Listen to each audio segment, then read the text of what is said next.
Good evening, ladies and gentlemen, and hello everyone around the world. Welcome into tonight's live stream broadcast of round 2 of the FAMMX Fall Cup, the 2016 version presented by RaceFactoryGaming.com, hosted through RaceFactoryGaming.com. My name is Kellen Brower here for Start Your Systems TV, and we will be with you here for the next about 3 hours, hopefully a little bit less than that, but we'll see. Where we will be broadcasting this race for you. There are 3 classes in case you missed the opening round. We have an amateur class, a Prince of SX class, which is basically the 250 class, and a King of SX class, which is basically the 450 class. So it's basically just like having a main class, a lights class, and then an amateur class to boot with it, which we don't normally have during the Supercross or the national seasons. We'll usually separate the amateur stuff, so it's cool that in some of these off-season races so far, like this one and like the SX Madness series, which you'll see on this channel coming up Thursday, that series will be resuming with round 4. We do have the amateur races involved. So just about 2 minutes away now, it looks like, before the opening heat race of the night will get underway. That will be Open Amateur Heat number 1. And you guys in chat are saying, can't see anything. Not sure. Can you guys not hear me or something? What's going on? On my side, I've got everything up and running, so just let me know in chat if you can what's going on there. And yeah, as I said, we'll get the racing started here in just a couple minutes. Less than a minute now or so. And if you're watching this back on YouTube, we should have the links down in the description for you to skip ahead to the race that you want to watch, whether you're here to watch the pro main event, the King of SX main event, or the amateur main event, or whatever. We usually try to include the tags so you can jump forward ahead into the evening. Obviously, this is being live broadcasted right now, so we have a good live viewer audience right now on Twitch. Everybody says, I can hear you. Can you not see the screen then? Just let me know, guys. But yeah, this is going to be a fun night of racing. You might remember last week at the opening round, we saw Jeremy Shipley in the King of SX division run away with the main event win after starting in second place and then taking the lead away very early on. He lapped all the way up past third place, only did not lap the guy that finished second place last week, and that was Ben McLeod. And to kind of follow up on some happenings last week, you guys may remember that Ben McLeod was actually DDoSed, which is a distributed denial of service attack, during his heat race. And long story short, it caused him to miss the main out of the heat. He went through the LCQ, obviously ended up finishing second, as I just described. But it did result in, after some thorough evidence being found from the Nationals, from when the servers were DDoS at the opening round of the SX Madness series, and now this attack on Ben in one individual in particular that I will not name, being turned into authorities by Race Factory Gaming. And we don't really know what's going to happen from here. We do know that there are very strict rules in the country in which this person resides that initiated the DDoS attack, and could result, in essence, up to a 10-year service of prison. So, again, we reiterate a lot that you guys should not be doing that. We actually, Chris just made a post on the forums this week about how we have pretty good tracking methods of being able to catch people that are doing this. So, yeah, don't do it. And hopefully you guys realize that sooner rather than later, before you end up in a jail cell, hating what mistake you made at a very young age in your life. So it looks like you guys are saying you can see me and all that business, so I'm not going to change anything, because on my end it all looks good and crisp and clear for right now, and I'm not going to try to tamper with that in any way to make it worse. But this was a restart just now for UID grab, which I'm kind of surprised, because that's much later than it's listed on the schedule. It's actually 5 minutes later than listed on the schedule. We were supposed to have Open Amateur Heat 1 kicking off right about now. Obviously, that's not happening just yet, so looks like we might already be a little bit behind schedule, which is not usually a fun situation, especially on my end. long streams and my voice goes away quickly. But it is all good. I'm just excited to be here and be bringing you guys some more live stream action.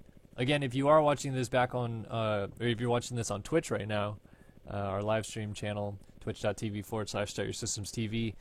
Last week and pretty much most of the weeks during the SX Madness series, my internet has had some issues, of which I think some of it might be resolved, but we'll just keep our fingers crossed on that. So if at any point tonight the stream cuts and it goes off the air, one of two things: it'll come back. It just takes a second or two, and hopefully it doesn't happen as often as it has been happening. But we also do co-record the stream simultaneously, so everything that happens while I'm off air live is actually still being recorded, and you'll see that all back on the playback on YouTube, which will be up tomorrow morning. So if you feel like you missed something important and maybe you're watching the broadcast back right now after the race tonight, and you just came from the forums and you saw that I broadcasted tonight or something like that, and you're watching the playback on our Twitch channel, and some skips or something like that, again, it'll all be on YouTube tomorrow, so don't fret about that. We don't miss anything here, and anything that we do miss, we try to get covered anyway, so hopefully that makes enough sense, and hopefully if the stream issues do persist tonight, that you guys don't all run away either, because last week we had about 40 viewers before stream issues started hitting, and then it dropped down to about 15, which was a fun night. It was a fun night of chatting and everything like that, but normally we like to run with a more full audience so we get more interaction within the chat and everything like that. And basically just so that we have more people to talk to while we're covering these races. It's always nice to have a live broadcasted audience, of course, and yeah. Looking forward to the racing, which should get underway any second now. Just taking a look in chat, seeing if doesn't look like anything's going on or going wrong. So I'll take this opportunity to spin some laps on the track if we're just going to sit around. Probably right about now they're pulling up the Heat 1 listings, and then it's going to pull me off the track here in just a second. But at least you guys get to see a third-person perspective of the lap. If you were here for the pre-race show, we showed both my edit this week on SYS and Alex Heckman on Heckman Productions channel, his edit, which Alex does his edits right now, or at least his virtual lap edits, where it's like a follow cam and mine are in first person. So you already have a pretty good idea of what the track looks like, but I'm just kind of showing you a little bit more, because why not? It's a pretty fun track though. As I am not racing this series, I got a chance to beta test this quite a bit beforehand. Worked pretty close with Blake Steinman, track designer and creator, to get things more or less the way he wanted them. This section right here has changed a lot. It was originally a whoop section, if you could believe that, and then he moved it into a rhythm section that was a little bit easier to do, I would say, before, and then he changed it up a little bit. But it's a unique track. I mean, it's got this section where you go under the bridge and then end up into the stands for a moment, and then you drop down off the stands, and I've never seen anything this big on a supercross track, with this massive double over where the start is, and then you end up coming back along with the start right here. Multiple options, which he tries to get covered.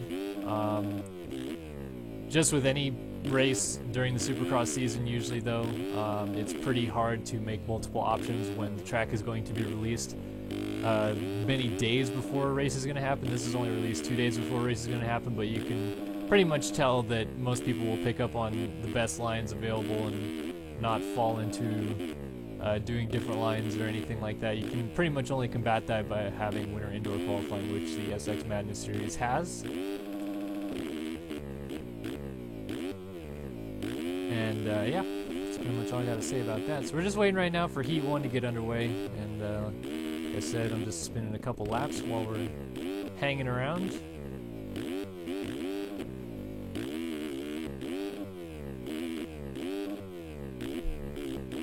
But it is so good to have you guys join us tonight. And if at any point too you guys cannot, not necessarily if you can't hear me, but if you can't see something, or if suddenly the audio cuts out, or if just in general the bike noises are too loud and you can't hear me speaking over the bikes, just let me know. I can always change the mixers to sound a little bit clearer and crisper, so you guys don't miss a single thing that I'm saying, and also don't miss any of the action.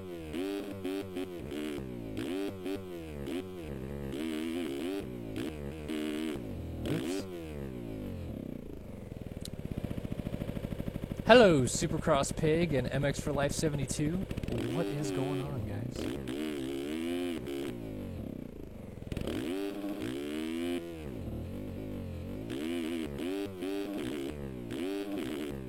See if I can quad up right here, bro.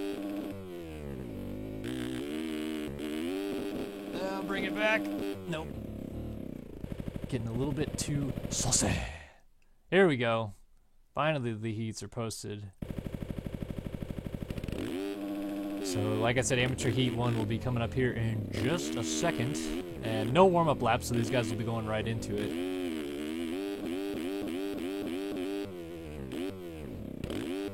But I'm sure they're plenty warmed up. They've already had almost 2 days on the track. So if I can bust the big boy line out right here. Nope. Just trying to tap and quad.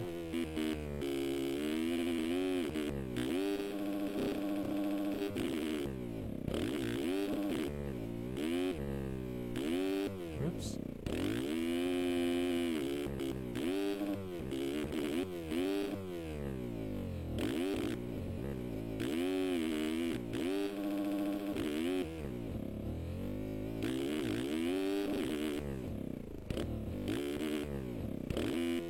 All right, here we go. Finally.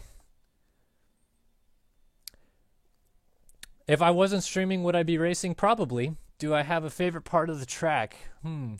This track's really fun in general. I don't know if I could pick out a favorite.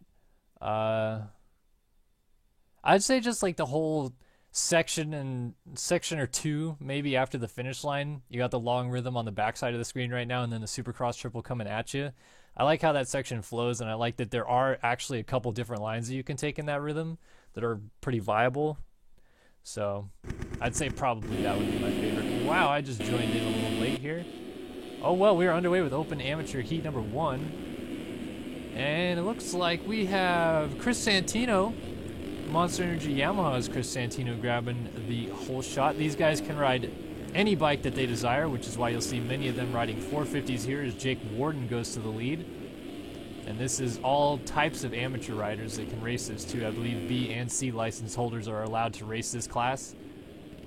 As Warden leads him over the line at the end of, at the end of lap number 1. This is a 5-lap race, I suppose, but really it's only 4 because the finish line is about 3 corners into the track. And Eklund is trying to go after Warden for the lead. We got a little dually action at the front. These guys are trying to get away from all the carnage caused by several other amateur riders behind them. Santino's dropped back to 3rd. Then we got Max Spokes holding down the 4th spot. Austin Bear, he just went down in 5th, and he got Dylan Marsh hung up on the berm around him as Benjamin Dumont goes through. More crashing behind him. Bear goes down again. Here's Blake Curry with Max Spokes trying to get back on the track, and Tim Althouse running into him. That allows Robert Pink to slide through. Spokes coming in. Kyle Scott's up here. Kyle Scott finished 3rd last week. Alex Stewart is coming through. Logan Feeder. Jay Jones. You can see these guys really trying to stretch out some of those triples. Carter Hutcherson, Dakota Cox, Chris Schmeider, Grant Harlan, Billy Pack. Austin Bear was up there early. He's all the way pretty much dead last at this point. We'll head back up front. Eklund was leading. He just went down, but he's going to hang on to the lead because he had a big lead. My word. Jake Warden has lost touch with him in 2nd. And Santino's down in the rhythm, and he gets passed by Curry and 2 at least other riders, Marsh and Dumont going through, and Alex Stewart before Santino finally gets going, but that is the 120 of Max Spokes sliding through there. Oh, Santino, just like that, all the way back to battling for the last transfer spot. He's in 8th right there after Pink goes down, so Jay Jones will move into the final transfer spot. But just how quickly things could change. Santino was in 3rd and found himself nearly on the bubble there. Robert Pink gets going up in front of a group of guys. Logan Feeder Chris Schmeider, Robert Pink, Tim Althouse, Grant Harlan. Look at this train of riders going for basically the last transfer spot, which for now is held by Jay Jones, but it's not anymore as Logan Feeder takes the spot. Jones trying to give it back to him. But Feeder holds on for now on the 102. Oh, man. Little mistake, and these guys trying to make it through. As Feeder, he slides out, and there goes, I believe that's Schmeider. Yeah, Schmeider back through with Althouse and Robert Pink and the 32 of Jay Jones all in the mix as they come under the bridge. Oh, a slide out by Althouse on the 949 as they go up into the banking. So Schmeider has the last transfer spot. Down the inside move by Jay Jones on Robert Pink, but Pink all too wise to that maneuver, cuts back underneath, and Jones blows the inside rut, so Pink able to get away a little bit for now, and he's going to try to go after Schmeider for that last transfer spot. Oh, and he goes down the inside, and he almost T-boned him. That looked like some lag involved. As Pink ends up on the ground, Schmeider comes away scot-free, and now has a little bit of breathing room over Jay Jones in that battle for the last transfer spot. You know, up front, Eklund still cruising, as Jake Warden has actually been able to give up a little bit more time in his chase, but he's making a mistake right there as Curry is trying to hang on. Alex Stewart also holding things close up here. Max Spokes, Benjamin Dumont, Dylan Marsh, Chris Santino. These guys are all close. This is your last transfer spot right now, and he is really not terribly far behind the whole pack of leaders up here. All these guys pretty much in a straight line as Max Spokes hits the ground.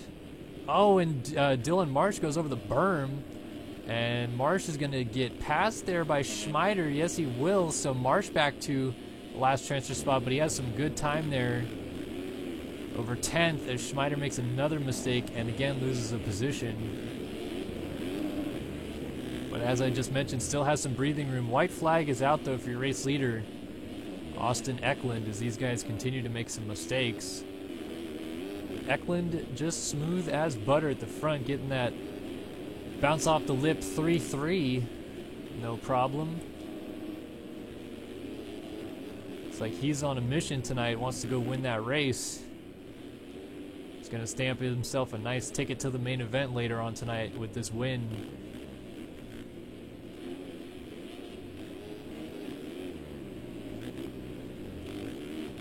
Little mistake there, but man, he's actually looking pretty calm and collected at the front. He's got a nice, comfortable lead, 16.5 or more seconds on Blake Curry.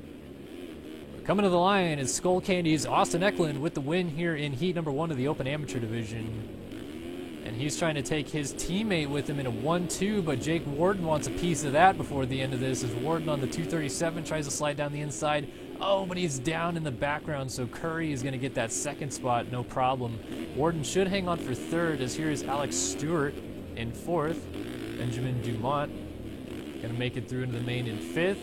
Santino's gotten up to sixth. Spokes, we saw drop back to seventh. Schmeider's moved up to the eighth spot, and Dylan Marsh should have enough time over Robert Pink, unless he goes down, to hang on to that final transfer spot. Let's just make sure he gets there.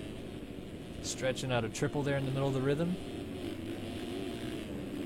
And indeed, Dylan Marsh going to the main event out of this Open Amateur Division. Robert Pink just misses out, as did Carter Hutchison, Jay Jones, Grant Harlan, Logan Feeder, Billy Pack, Austin Bear, Tim Althouse. Whoa, cartwheeling into your living room and taking Billy Pack with him. Dakota Cox seems to have missed some timing gates, or no, he's already finished, I apologize. Jason Felke also not transferring to the main, and Kyle Scott, third place last week, out of this one in 20th. Wonder what happened there. Bear goes across the line, so now it's just Althouse and Felke, I believe they were waiting, or no, Felke's already finished. So Althouse is 16th, and 17th Billy Pack is the last guy coming through. And cuts are in. Let's take a look at the top 9. And they all stayed the same. Actually, Curry lost a spot to Warden on cuts, but Eklund still comes through and takes the win. And with it, for now at least, the first gate pick, depending on where the TRT ends up 5:33 TRT for Eklund. So it depends on what happens in the second heat to determine who gets first gate pick. We're moving to that second heat in just a moment. Now, taking a look at the chat room, we have some questions from myself, apparently. I have not found out what a cheeky Nando is. Still don't know what that is at all. Here, I'll just, I'm gonna Google that right now.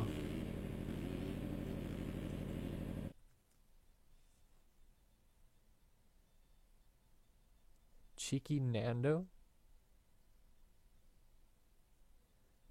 It says, Brits explained using sentences like, quote, "It's when you and the lads are having a bit of banter in town and your mate is like, 'I'm hungry, let's go Greg's,' but then you're like, 'Nah man, not feeling a pasty.'" What is this?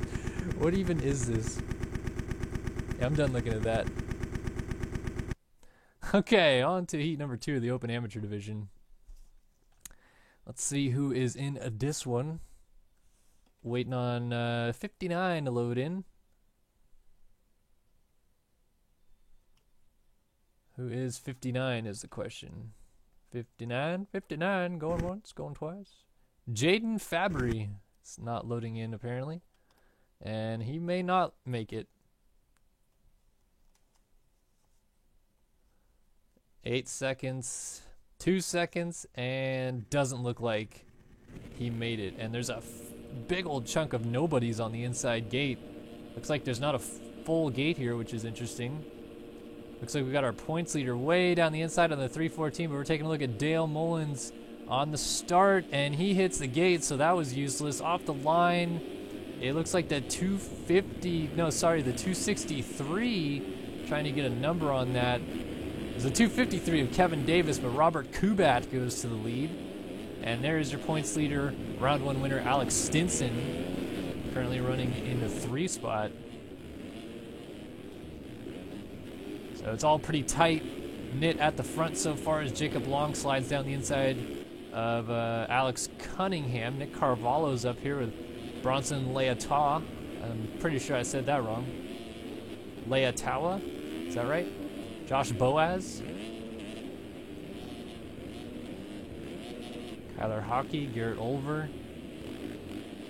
Seen a lot more familiar faces, I would say. Not necessarily faster riders, but more familiar faces to me at least, running at the front here early on.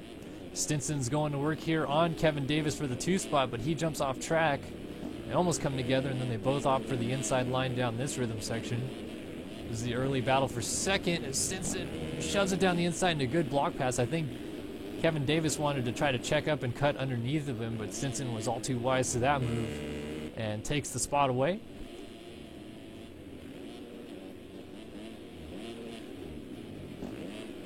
But he's down after the double, and we actually have a pass shaping up for second anyway as Kevin Davis has Nick Carvalho right on his tail feathers.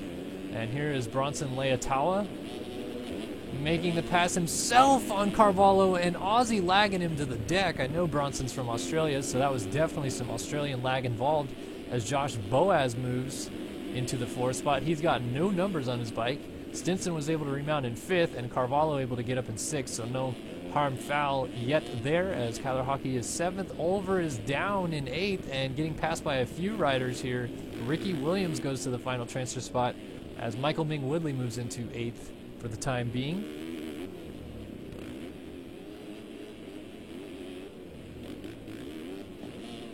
Oh, we got some contact. Leatawa and Hockey come together, and Hockey is on the ground.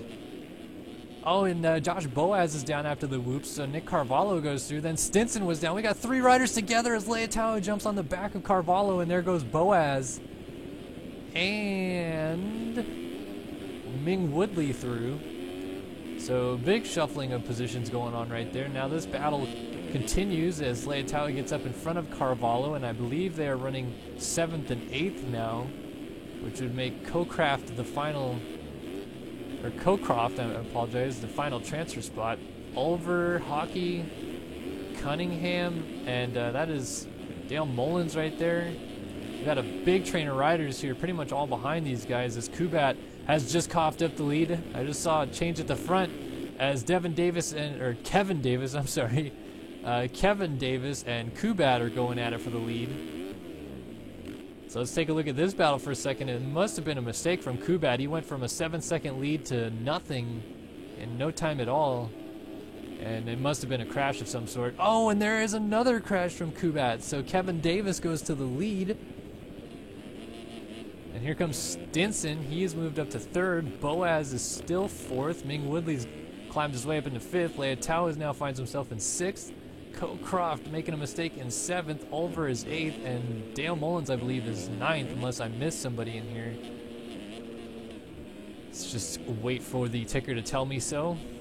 Yeah, it looks like Mullins is in 9th. So Carvalho's gone backwards. Jacob Hunger is now up into 10th. Ricky Williams 11th. Hockey in 12th. Man, Carvalho lost a lot of time in a very short amount of time. He must have gone down a few times at the end of that last lap. He's all the way back in 13th now. So keeping an eye on things as Ming Woodley and Leia Tao go at it with Boaz right behind it. Doolies and Leia Tao onto the back of Ming Woodley. Boaz slices through. There goes Cocroft, and will another person come through? That is Ulver, and then Mullins right behind him. So Leia Tao back into 8th. Mullins is going to try to get the spot away from him. Triples onto the tabletop, down into the section, down the inside, block pass, and off the track goes Leia Tao. And I believe he will be passed here if I'm not mistaken. Yes, here comes Ricky Williams, and Williams takes over the final transfer spot as Leia Tao is trying to get himself going, but he's making a few more mistakes in the process as Jacob Hunger now goes through into 10th. And Leia Tao just rammed into the pole on the inside of that corner, so his chances might be over to make it through. Don't want to miss the winner making it to the end of this race, as Kevin Davis has still got it, but last week's winner Alex Stinson is going for it.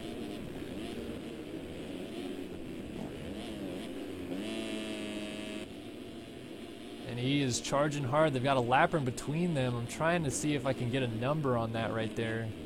Oh, and the lapper just lights up the leader, Kevin Davis. Who is that lapper? He just went straight on in that corner there. That is Alex Cunningham, nicknamed Alex Puntingham, and you just saw him use that name in full force right there, as Alex Stinson is going to come through and take the heat win away from Kevin Davis, who fairly had it under wraps. He's still going to hold on for seconds, so really there was no need for Cunningham to do that, because Davis is still going to make it no problem. It just seems like Cunningham was trying to buy himself a one-way ticket out of this series for the rest of the rounds. As Boaz finishes up in the 3 spot, Ming Woodley in 4th, Cocroft in 5th. Robert Kubat slides all the way back to 6th after leading early on. Ulver is down, and some riders are going through. Dale Mullins comes through into 7th, Ricky Williams 8th. Ulver is trying to get up, and nobody's close, so he's going to get it. Wow. So Ulver through, Leia Tao not going through. Neither is Hockey, Carvalho, Hunger, Martin, Crocker, Cunningham, who looks to have already been kicked, or at least is out of the server after that finish. Matt Taylor, Jacob Long, and only, well, Jaden Fabry obviously never made the start there, but only 19 runners in this one. And Alex Stinson did come through and take the win, although it really wasn't his to take, as Kevin Davis got taken out by Alex Cunningham. And trying to see if Cunningham got kicked or if he just disconnected. He just disconnected and reconnected. Anyway, taking a look at the top 9, and looks like they all stayed the exact same. So that's the amateur heat races done now. On to Prince of SX heat races coming up, which will feature our 250 Pro riders. So anybody possessing an A license, and I believe a Pro license that is not pointed out of the 250 class, but I could be completely wrong. I don't have a firm grasp on the rules that Blake has in this series, but if it was a Race Factor Gaming event, the Lights division or the 250 division would be the A license holders and the Pro license holders under Race Factor Gaming jurisdiction, as long as none of them have pointed out. Like me, for example, I have pointed out of the 250 class. I raced one full season of 250s and pointed out. Who would have thought? I didn't even get a career number. Sad days. All right, so on to the Prince of SX heat number 1 here. Round 2 of the FAM-MX Fall Cup. FAMMX.com, folks, for all of your graphical needs. Did a great set of graphics on my Honda recently. If you haven't seen that video, posted it a month ago now on our YouTube channel. And it was also played in the pre-race show earlier tonight, so you could have seen it there too. But definitely a nice set of graphics done by the one and only Blake Shyman, who, when he's not doing graphics, puts his firm painting hand on the floor of MX Simulator events and creates beautiful tracks like the ones you have in front of you right here. All right, and again, I missed the start, but just barely as these guys are underway, and somebody just ripped a gnarls one from the outside, and that must have been, yeah, Devin Ryan. I knew it was a relaxed tire rider, and he blows it immediately by going over the rut. So Hughesy, Jonathan Hughes takes the lead for right now. Finn Collins down the inside just puts, Collins just got put on the deck by Rush Chapman there. So Chapman was coming down the inside off the start. And Heagney was up there, but he just went down. So Honeywell and Jake Rose slide through early on. But up front, Great Britain's own Jonathan Hughes leads the race. Was a heat race winner last week. Claimed he was going to hole shot the main event. Did not. And then I believe DNF the main for that matter.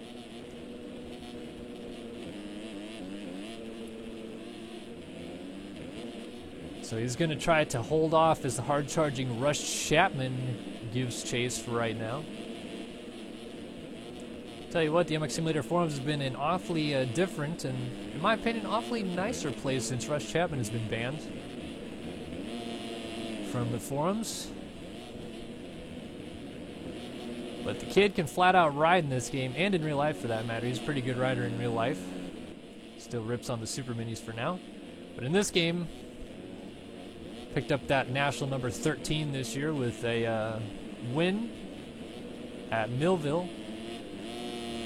And several other good rides that shone through to the front, but obviously finished very well in the Grand National Championship to get that number 13. On the other hand, Jonathan Hughes, 134, triple digit, doesn't race RF all that often. So good to see him out here. And again, heat race hero, might as well call Martin Davalos out at the front. Kills it in the heat race as DNF's the main. He's trying to get away from Chapman, who actually just got passed by Dade Honeywell. And Chapman goes back to the 3 spot. Jake Rose is still hanging in there in 4th. So good battling at the front right now. All 4 of our leaders on the same screen at once as Honeywell goes off the berm, but able to hang on to it. Chapman's going to triple in and get a better line down into the corner, and Hughes has made a mistake. Chapman going for the 2 for 1, and he puts both of them on the ground in the process. I thought Hughes was going to get a wheel ahead of him, but I think there might have been a little bit of lag involved there. Hughes out of the United Kingdom, obviously not having the most perfect internet on comparison to an East Coast rider on an East Coast server like Rush Chapman is. So Chapman goes to the lead, Hughes back to 2nd, and Jake Rose, another rider out of Great Britain, sits in 3rd. Honeywell gets up from the crash. He's still in 4th.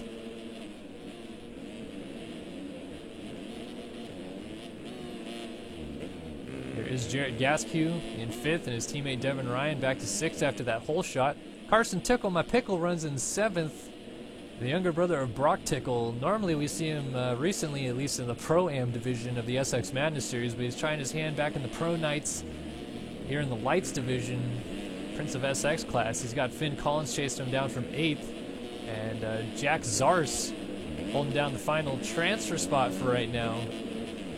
Got to be careful of Hunter Deischer lurking back there.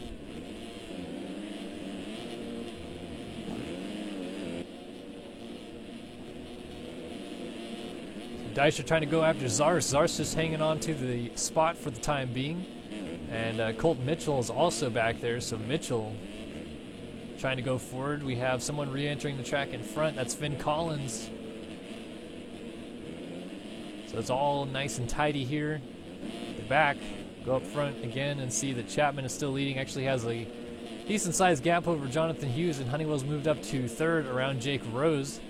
So Rose has relinquished the third spot. All these guys truly and safely in transfer spots right now, so obviously maybe not pushing the envelope too much. Honeywell might be wanting to go for the win here if he could help it and get a better gate pick for the main event. Gate pick not usually too crucial.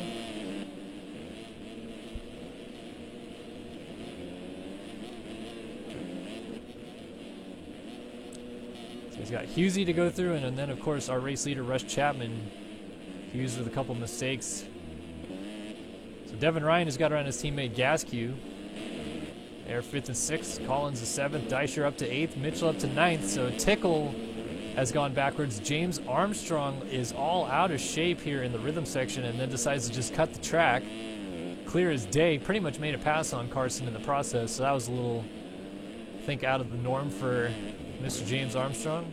But if I'm not mistaken, he's running in 10th and he's trying to run down Colton Mitchell here, who's got Hunter Deisher in his target line.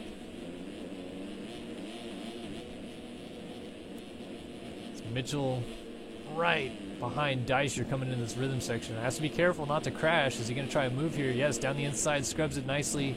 A good clean block pass on Deisher. Gets the spot for right now, but Deisher might fight back. Nope. Thinks better of it, checks up. So Mitchell moves through. And Tickle coming in with Armstrong right behind him. And Jack Zar's still obviously back there. All these guys outside looking in want to get around Deisher for the last transfer spot. Oh, and that's Gasquet on the deck. And he's going to get going just about when these guys come around to get there. There is Tickle coming out of the corner in the background. So Gasquet now holds the final transfer spot with Tickle and James Armstrong giving chase. Tickle and Armstrong, both former winners in Race Factor Gaming competition. Tickle, a national winner. Armstrong, a Supercross winner. And they're going to try to go get Gasquet. Meanwhile, up front, Chapman is still leading, but he's not leading anymore, or he is. Oh my gosh, are you kidding me? What on earth kind of save was that? But meanwhile, here comes Jake Rose. As Chapman was not able to do the double, he's just going to hang on to the lead. And he's off the track again. Here comes Rose. Is Rose going to try to go for the win here? He's not going to be able to get the triple in, and Chapman will. So Chapman is going to hang on to it. Rose is going to just hold on for second. Yeah, as Honeywell, that was a lapper in between them. Honeywell takes third. Hughes is alone in fourth. Devin Ryan's going to get fifth. Finn Collins should get sixth. Mitchell seventh. Deisher eighth. And Gasquet is still ninth. And Zars or Tickle or Armstrong or nobody looks like they're going to be able to do anything about it as long as Gasquet stays on two wheels.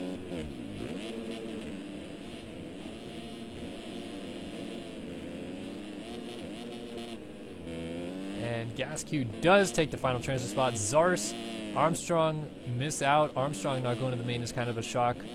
Guido, rider out of Switzerland, the actually very quick rider out of Switzerland so far, will not be going to the main event. He has to go through the LCQ. Tyler Morin, Carson Tickle, Logan Heagney, Blake Scheinman, track creator, Jordan Moxie, kind of surprised not to see him finish even on the lead lap. David Wright, and 18 guys started this one.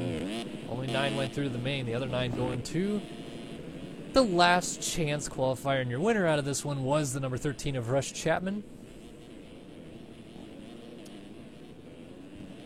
Good luck, MX Racer, heading down for his race, it looks like it. And Osiris Gaming saying it's Gask, not Gasquet. I'll tell you what, man, I think it's pronounced that way too, and if it was my last name, that's how I would pronounce it, but I've been told by Jarrett himself that it's pronounced Gasquet. To each his own. Hughesy, joining us in the chat though, says Dade literally killed him. Must not have caught that on the screen as I did not see any instance of Dade and Hughes coming together. I did see an instance where Russ Chapman slid down the inside and punted both of you guys to the ground though, so that was more of a Chapman deal than Dade.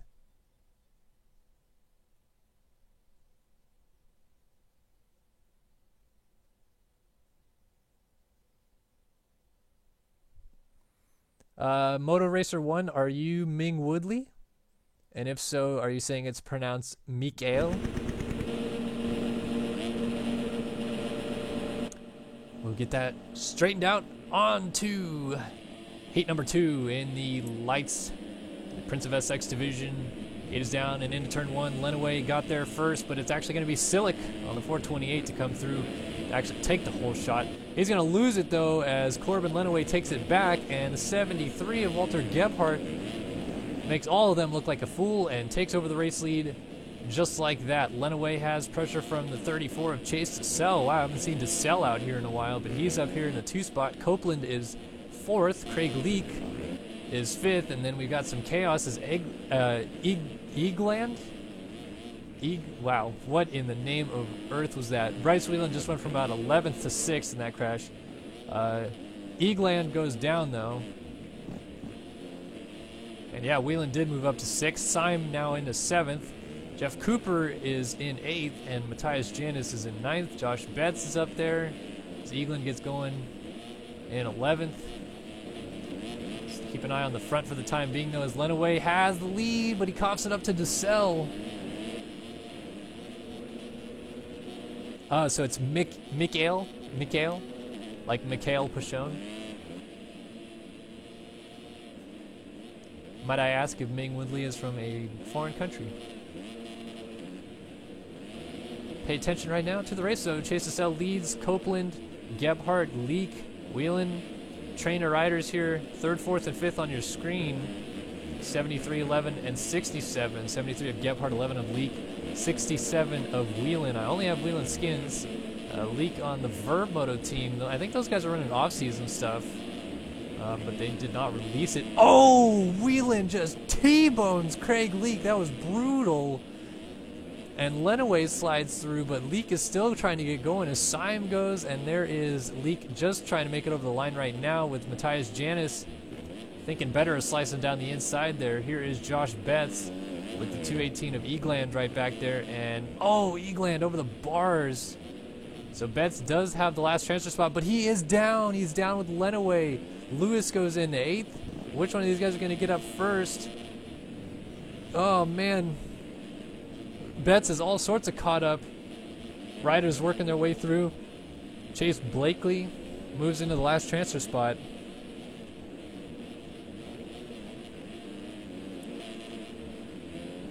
So Blakely now in the final transfer spot. Eagland is 10th. Betts is 11th. Rollins is 12th.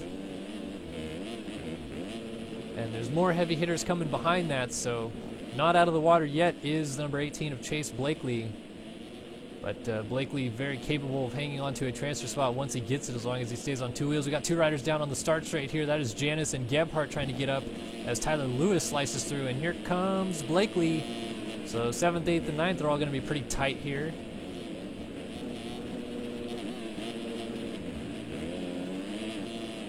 Oh, Eagland and Betts were down again. Oh, we got a 3-rider train. Blakely trying to slice through on Janis as Tyler Lewis is all in the mix. And Gebhardt is starting to get away from these guys a little bit, so Lewis must have just made a mistake to kind of fall back into the clutches of this battle.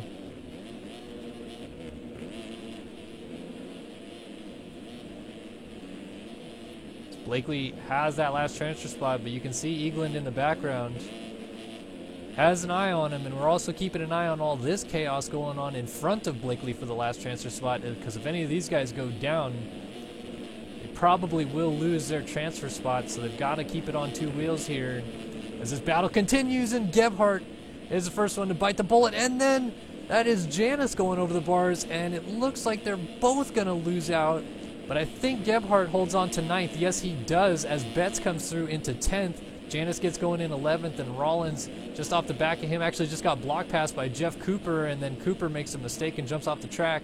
So Rollins is going to try to slide back through and get that spot. But the final transfer spot is Gebhardt.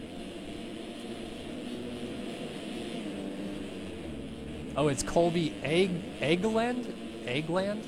Last week I was told it was Eagland, but, you know. So it's Eggland. Chase DeSell leading the race on lap 5.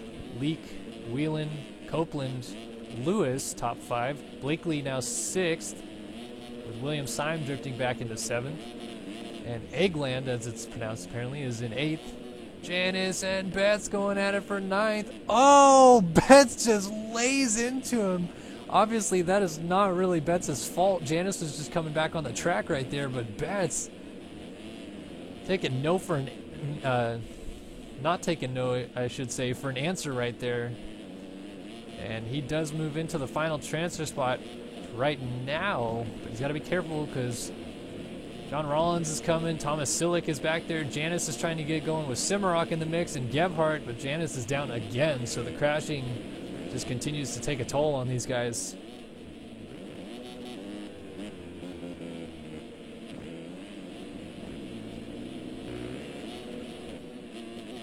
So up front, DeSalle is just cruising right now. Number 34.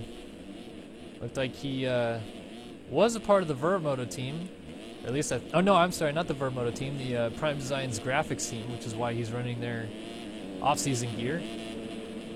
And also why I have it, but he was looking for a ride apparently, so. And teams out there looking to pick up Chase DeSalle. Quick young chap. Battle for second is still raging. Bryce Whelan, MX Simulator's new hot lapper, trying to give Craig Leake a run for the 2 spot as they work their way under the tunnel and back into the top of the stadium. This is a good, close battle. Obviously, it looks like the win is pretty much decided. DeSalle should get that no problem. Although it's not that easy, I suppose. Leake still just trying to hang on here. Chase DeSalle gets lit up in the last corner, almost. Hangs on for the win. And Leake, Whelan battle going to the line, but Leake hangs on. Whelan is on the deck, but gets going. There's 4th Blakely and 5th Lewis, 6th Copeland, 7th Syme, 8th Egeland, 9th Betts is down, so Simrock goes through. Moto chasing teammates for the last transfer spot. Who wants it more, basically? It's like Betts, went down. Case the double and went down. 8th over the line, Egeland, and as long as he stays on 2 wheels, it looks like Simrock is going to make the main. And stay on 2 wheels. He does. So Simrock goes through. Sillick misses out. Rollins going to the LCQ. Gebhardt also not making it through. Cooper, Betts, Wilson, Martin, Janice, Lenaway, and that was it. Whoops. Screen's doing some gammy stuff there. Alright, cuts are in. And Rollins got around Sillick on cuts, so he'll have a prime gate pick going to the LCQ. But Simrock, Egeland, Syme, Lewis, Copeland, Blakely, Whelan, Leake, DeSalle to the main.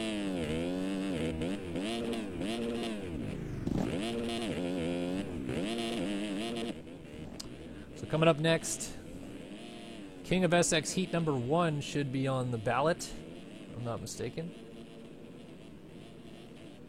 Alright, Husey says he let me down last week with the hole shot. Someone telling me last week that I mentioned is Jason Gorley might be related to Austin Gorley. And then he said, oh, your brother Austin doesn't play MXS. That's interesting. Austin Gorley, for any of you newer generation MX Simulator players, same spelling, last name too, Gorley, like that, G-O-U-R-L-E-Y. Austin Gorley actually used to possess a career number 15 in this game, if I'm not mistaken. He was a very, very good rider in this game in about 2011 to early 2013, particularly for his outdoor skills. He finished on the podium a few times outdoors, and really good rider and a really, really nice guy too. And I had him on my team at once, which is why I knew who he was. Husey says he's not going to let me down this week. In a hole shot the main, and he's into the main, so hopefully I'm going to have either 7th or 8th gate pick. Let's see. Guys telling me that it's Egeland. I'm going to make sure to pronounce his name Mikael Mingwoodley from Bermuda. That's pretty cool. And Jarrett just reiterating that his name is pronounced Gasque.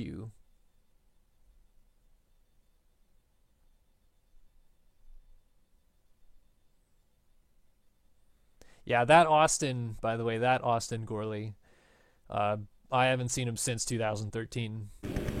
So, no idea where he went, but he's not around anymore. All right, it's time to go racing here in the King of SX division. Not particularly a full gate, but it looks like Tyson Fresquez is here, and he's on the way outside, which is weird because he qualified first. Off the start, though, it looks like a relaxed tire rider. No, actually, Benny Landry on the bike graphics machine gets a whole shot, and Fresquez was there, but he comes together with Jack Haley, and they both went down. Haley stayed up somehow, and Haley quadded into your living room right there, and behind Josh Williams. But it's Benny Landry trying to lead the way, almost going over the berm here. Leads the opening lap. Away from Blake Bryan, Josh Williams, Jack Haley, Tyler Fry, Brady Stanley, Kevin Furzeka, Ben McLeod, Logan Leitzel, and then a flurry of other riders stuck here in the corner. We got Ryan Mahan here tonight trying to go around Evan Delesdern here, and Tanner Halverson, Daniel Mills, Justin Harper, Tyson Fresquez, Andrew Wood. So good to see Tyson here tonight. Brock Hardy all the way in the back right now. Tyson was not here last week when Jeremy Shipley went on to win the main event. So in a 3-round series, pretty much points out the fact that Tyson will probably not win this series, even if he wins both races here from here on out. They're all giving chase to the 88 machine of Benny Landry, who, when he gets good starts, is dynamite. When he's in the pack, he's usually not very good, but a good start and he just rips.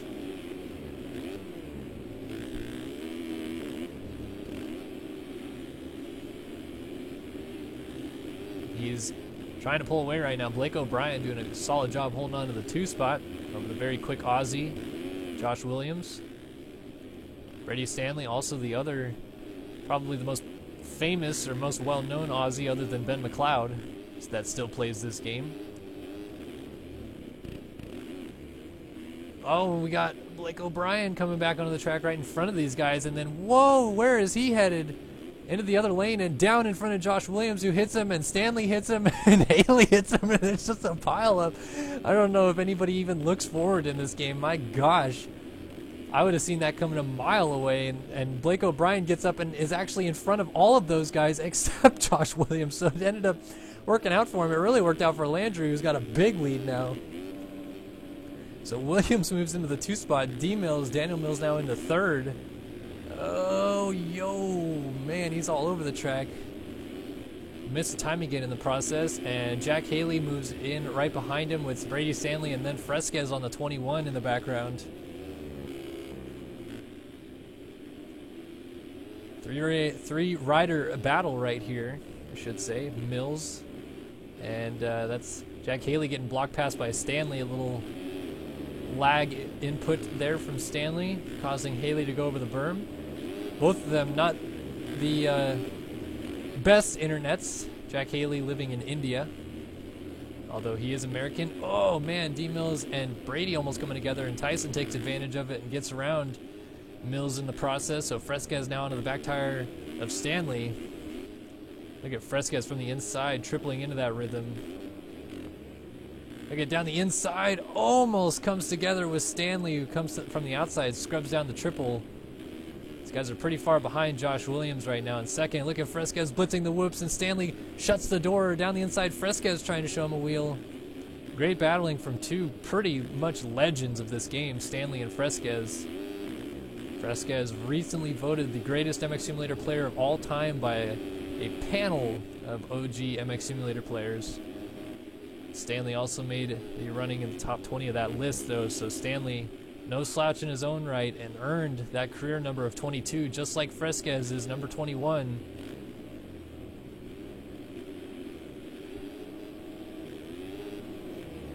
Oh, but Stanley blows the rut on the inside, and Fresquez goes through.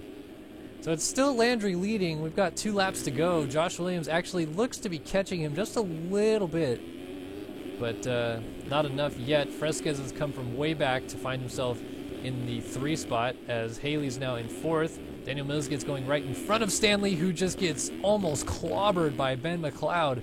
McLeod running in the 7th spot after finishing 2nd last week.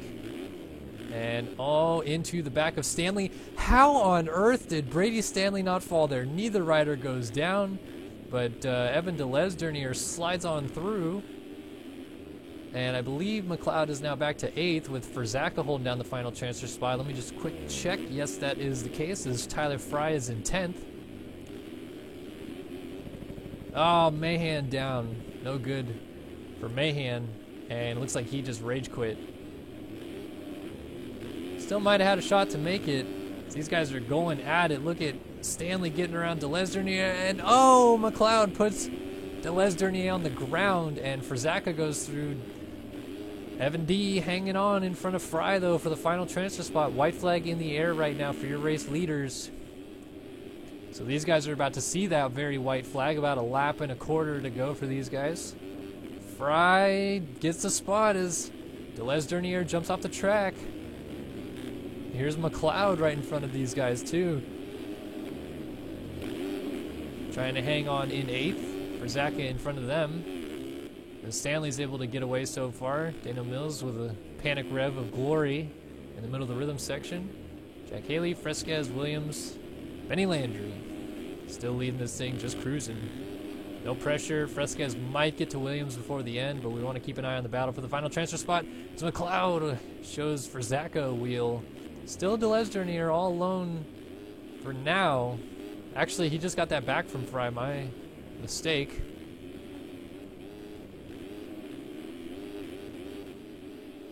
So Evan Delesdernier trying to hang on to the final transfer spot, but Benny Landry trying to win the opening heat race tonight in the King of SX class, and he will do just that. A smooth wire-to-wire victory. Whole shot to win for Benny Landry as Matt Burkeen front flips his way over the finish line. Josh Williams will hang on for second, and Fresquez went down and coughed up to 3 ride to Jack Haley. So Haley, he ends up taking 3rd. Sorry, I'm trying to fix my headset right now. Haley 3rd, Fresquez 4th, Mills 5th, Stanley 6th, McLeod 7th, Frizaka 8th, and Delesdernier will hang on to that final transfer spot, or almost looped as Larry. Awood 10th. So he's not going through. Fry not going through. Leitzel not going through. Brock Hardy not going through. Blake O'Brien was up there, but coughed it all up. Tanner Halverson.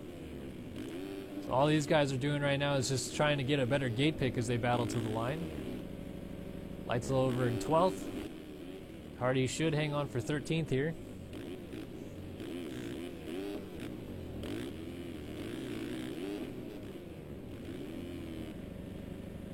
Harper already finished. Mahan out of the race. 17 guys started it. Cuts are in. And top 9 is saying the exact same. So Landry with the win. Look at how organized they're all sitting right there. It's beautiful.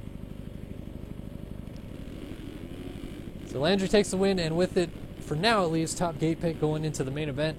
So we'll have to see who is in heat number 2. Probably our points leader, Jeremy Shipley, I would assume would be in heat number 2. We'll have to see.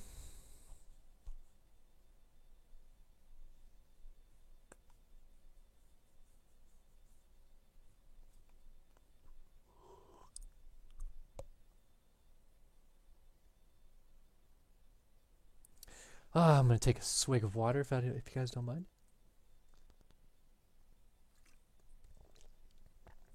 So the chat now telling me that Nando's is a chicken restaurant and you get to choose your own. Whoa, I just, for the first time I think ever, ran out of virtual memory. That is insane.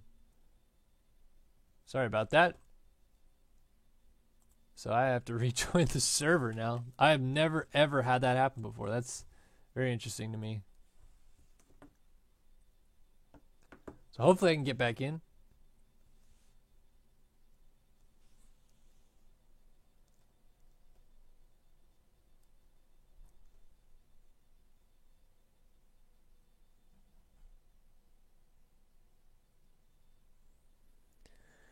Just waiting to see if I get in or if I run out of virtual memory again. Normally it just takes hours to load and eventually I'll load in, but this time around it just didn't want none of that. So I'm sure this heat race has already started. I apologize. This is very uncharacteristic. I've never ever done that. How dare I hydrate myself and interrupt the stream? Very funny. Oh, I made it. And yeah, I totally missed the start of this race. Okay, so up front is the number 9 machine. If I can only just click onto the cameras. There we go. Jesse Mullins leads. And it's only lap 2, which means that these guys just crossed the line, so you didn't miss much. Smith running in the 2 spot. Burkeen getting landed on by all sorts of people. Dupuis and St. Laurent, and then more people sliding through. So Burkeen coming up short on the triple, perhaps trying his front flips. And there is your points leader, Jeremy Shipley, not running the red plate because he frankly doesn't run anything that's his own. Not running his own gear, running Andrew O'Hagan's bike. Who knows what he's doing. Here's Schmidt, Siebel, really stacked heat right here. Dupuis right behind St. Laurent still. Then we got Reed Young with Mike Strelo, Devin Davis, Michael Wheeler, Greg Richards, Alex Heckman, Ethan Parks, and then Matt Burkeen, who was up in 3rd when we came in, but got landed on and is all the way back now. So Mullins has Smith running him down. We haven't done any onboards tonight, and I'm in a super zoomed in onboard right now, so let me fix that for a second. So let's take a look at Jeremy Smith going to work here on Jesse Mullins. 2 of the top 5 best MX Simulator players of all time, as voted upon by a panel, going at it for the lead here. In heat number 2 of the King of SX at the 2nd round of the Phantom X Fall Cup here in 2016. Mullins a little long on the double, but Smith just trying to hang tight. Let's see what lines they opt to go for here. Both using the inside. Smith actually almost quadding out of that corner. He's just tailing Mullins so close. Very tight, close action. Mullins into the bales, but hangs on to it. No collisions in most of these bales, except for those really vibrant red ones that you see on the side of the track there. Those ones have collisions. You do not want to get in touch with these. Smith, different line through there. Works out pretty similar though. Look at how close this action is though. Just right behind Mullins, just tailing him.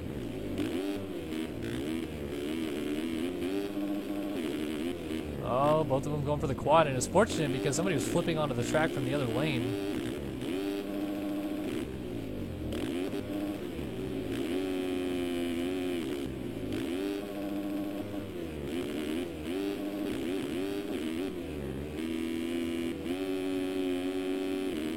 Smith just hanging nice and tidy here with Mullins.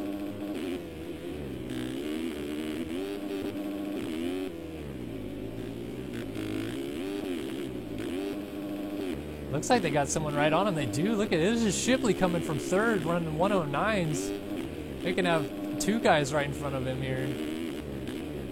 I just noticed that on the track map. I was like, wow, somebody is really close to them and has been for a while. And it's your points leader, Jeremy Shipley.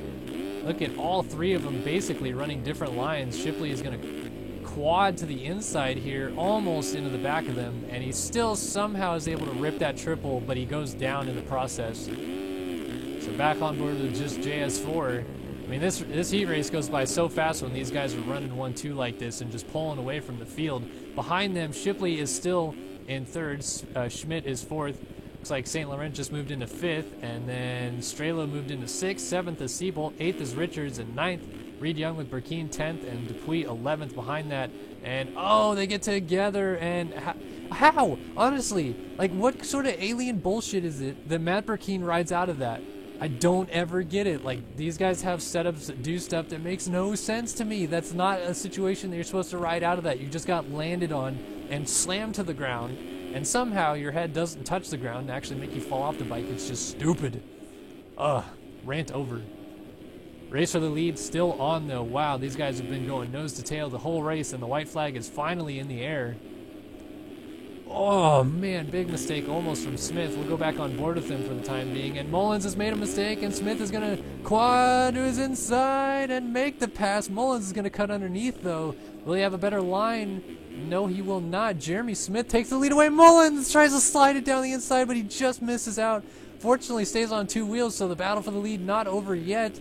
Mullins is losing out on some time right now, though. So can Smith hang on to this win? Just taking the lead here on the last lap after a slight bobble by Jesse Mullins. It's coming down to the wire, but I think knowing Smith's track record, he should be able to hang on to this. Unless Mullins is going to pressure him into a mistake here in the last few corners.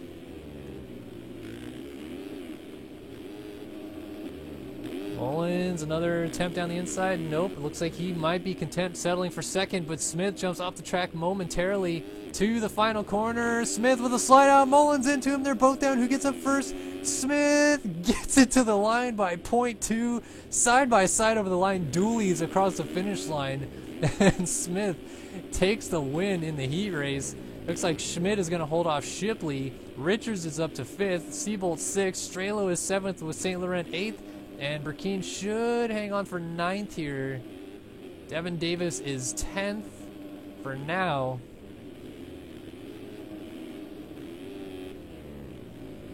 And I think Burkeen will hang on to it. These guys are battling to the line, but I think they're going to just ease off of each other. And yeah, they all go through. So Strelo, St. Laurent. Oh, Burkeen is actually 8th, so Seabolt went off the track. Here comes Davis. No, Seabolt to the main. Davis, 10th. Dupuis, 11th. Reed Young, 12th. Alex Heckman not going to the main just yet. Having to go to the LCQ. Ethan Parks also not going through. James Schuler, Michael Wheeler. And that was all the guys that started. 16 riders started this one. And a couple big names going to the LCQ unhappy right now.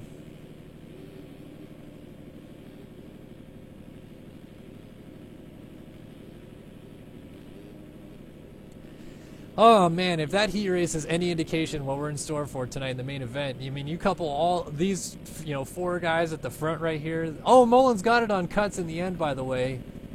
JS4 ended up with 2.21 seconds of cuts, and Mullins got no cuts, so Mullins takes the win in the heat. But you got Mullins, you got Smith, you got Shipley, and then you throw in McLeod, and who won the other heat race? Damn, you got Tyson, Benny Landry. Oh, it's going to be a fun race tonight, as these guys are going to start setting up for the next race right now. So I'm going to spin a few laps while we're at it. If you guys have anything interesting you guys want to mention in chat or talk about, let me know. We have 53 live viewers right now by the looks of it, which is just awesome. Good to see tonight with the people hanging out. Someone else doing some riding. Michael Wheeler. Excuse me. I want to ride.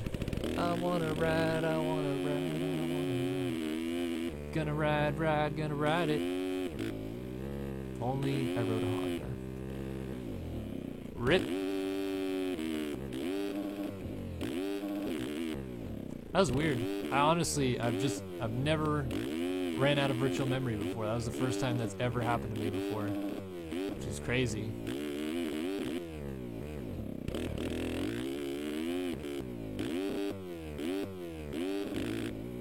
So hopefully that doesn't happen, like in a main event later tonight or something like that. We always want to see what's going on off the start. Kind of sets us up for the race.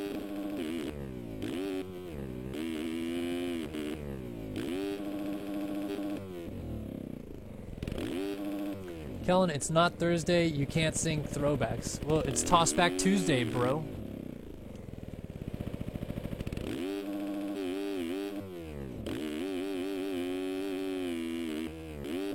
Tell me what to do.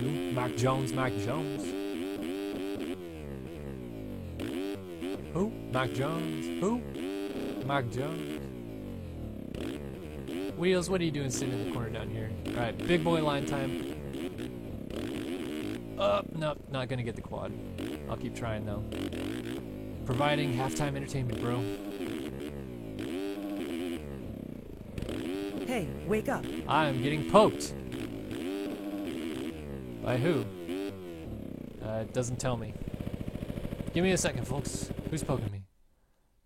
Tyler Schmidt pokes me with, oh, the gear that they're running. Yeah, well, too bad. Alright, posting LCQs. Amateur LCQ will start in 1 minute, apparently.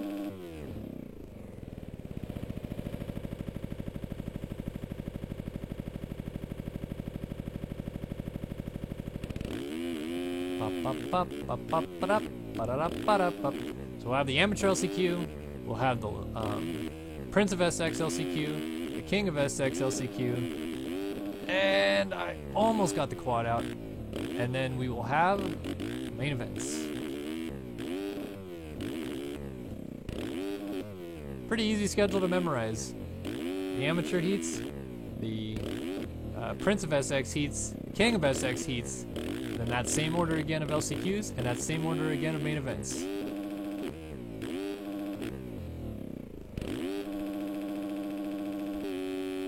So, nice weather we're having, indubitably. Actually, in Southern California, we just had a rainstorm, which was great because California drought problems, bro.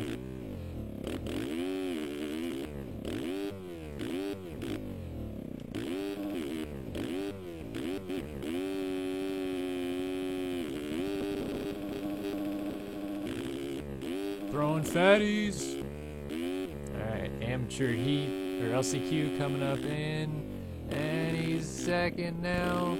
Said it was going to be a minute away. It's been a minute since he posted that. When is it going to happen?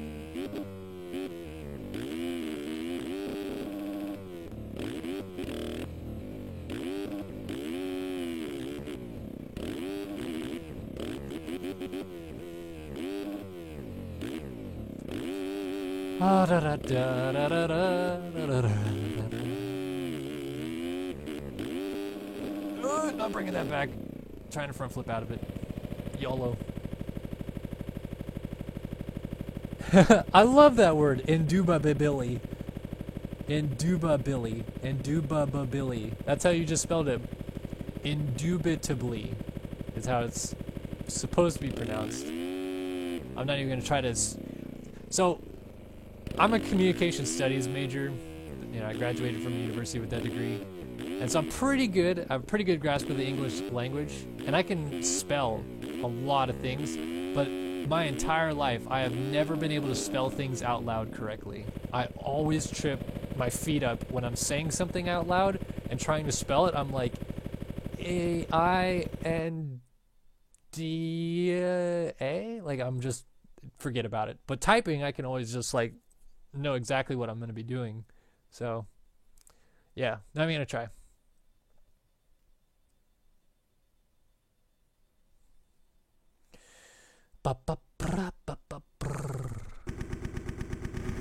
Alright, amateur LCQ time. It looks like Jaden Fabry is here this time, so that's good to see. I'm going to take a look at someone more in the middle. Robert Pink is down the inside, so let's not miss him as we are underway. Some guy's just completely missing the start apparently, and it's Bronson Leatua who had the start but went down, and that was Carvalho trying to get in there, and he got together with the guy who did have the whole shot. No idea who that was. Hockey takes the early lead over Althouse, Bear, and Pack. And yeah, so Hockey in the lead. Althouse second, Bear third, Taylor moves up to fourth. Last week's podium finisher Kyle Scott finds himself in the LCQ this week. He is in fifth, and they have separated themselves already from Alex Cunningham.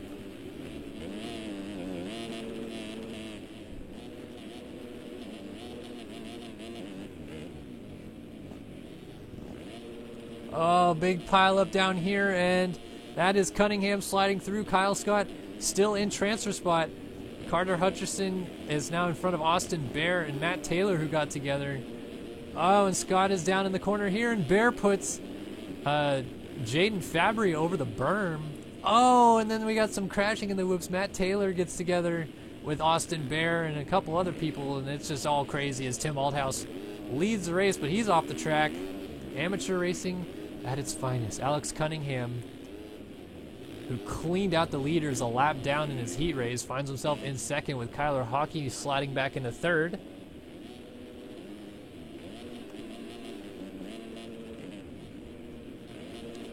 And Hutcherson is in the final transfer spot. Jaden Fabry, who has had internet problems all night, appears to still be having a little bit of an issue of some sort.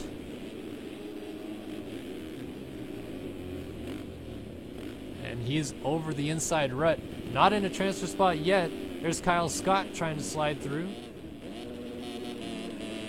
But these guys are pretty far behind, actually, the transfer spots right now, which Kyler Hockey holds down the last transfer spot. Carter Hutcherson.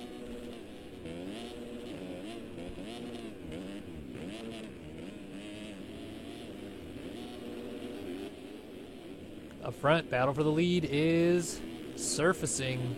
Althouse under pressure from Cunningham. And obviously Cunningham likes to get dirty. We saw that even as a lapper, he was taking out the leaders. He might have a chance to take out the leader here without being a lap down.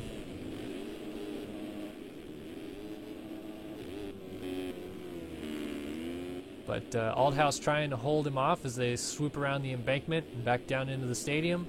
Over the big start line double, and Cunningham just floating it boner air style, trying to give chase to Althouse out front. He's got a pretty good line here, drops off. Checking up though and just playing it safe. Looks like he may have learned his lesson from that clean out in the heat race. Hutcherson and Fabry. Now Fabry is in the final transfer spot, but there is those internet issues persisting, and Leotawa is back here with Kyle Scott. Leotawa gets into the side of him, and Robert Pink is also there. So Fabry has to stay on two wheels to make the main event. He did not even make it into the heat race. His internet was so bad, and right now he's just trying to hope it makes it through this LCQ so he can make the main. Up front, we got to change the lead as Cunningham goes to the front, but he's off the track. And, oh, Althouse is going to take it back, but he's down on the inside.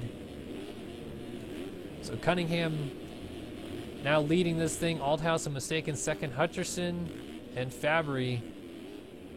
Fabry is pretty much all alone. Probably could actually have a fall-off crash and stay in the final transfer spot, but he doesn't want to test those boundaries. He almost did right there, trying to put a front wheel over the edge of the berm.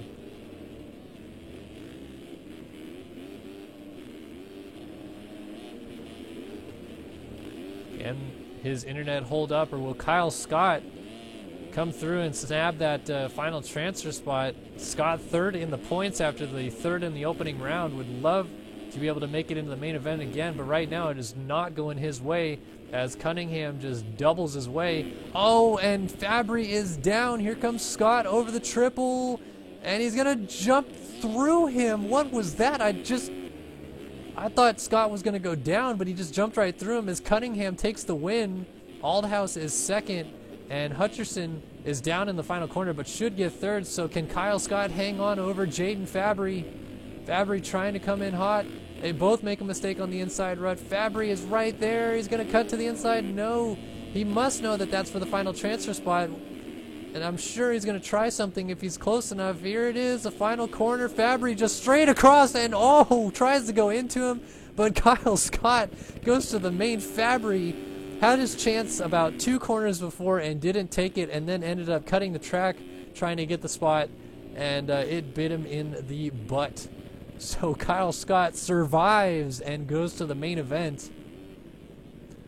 Wow. That was insane.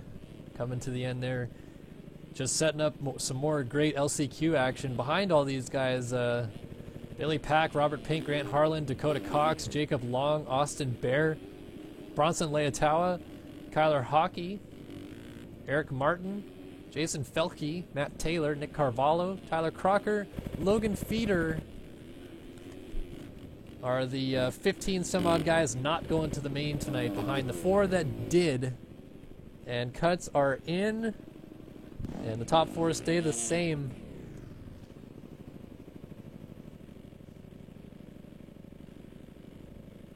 So that was interesting, to say the least.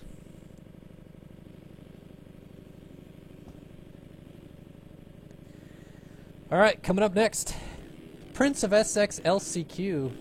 And actually, taking a look at time right now, we're only still about 5 minutes behind schedule, which is good.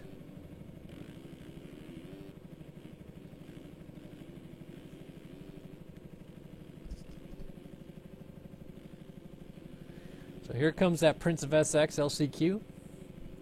Any second now. There we go. Got to restart going in the Sueva.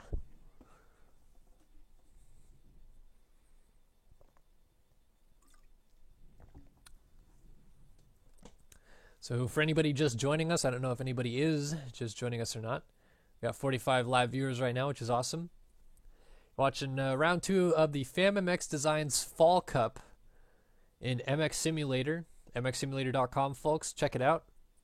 Get the demo. Buy the game. Fun game. Pisses you off for about 3 years, and then after the 3rd year, it starts to become fun. All right, this race started well before I loaded in. James Armstrong apparently has the lead, with Clint Martin, Robert Wilson, and Tyler Morin up here. Jack Zarz also near the front.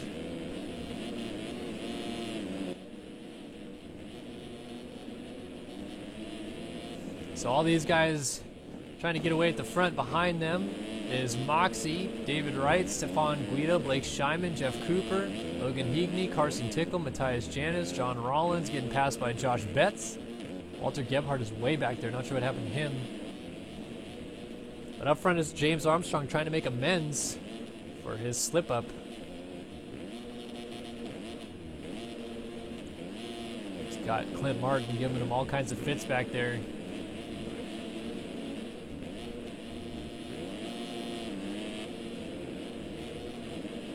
Robert Wilson, Jack Zarz, Jordan Moxie, Tyler Morin, David Wright, Stefan Guido. Look at this battle for the last transfer spot, currently held down by Jack Zarz on the 718.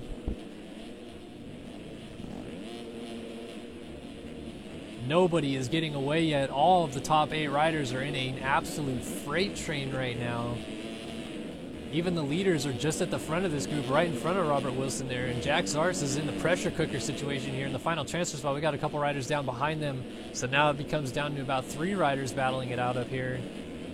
Moxie, Morin right on the rear tire, and David Wright not too far back.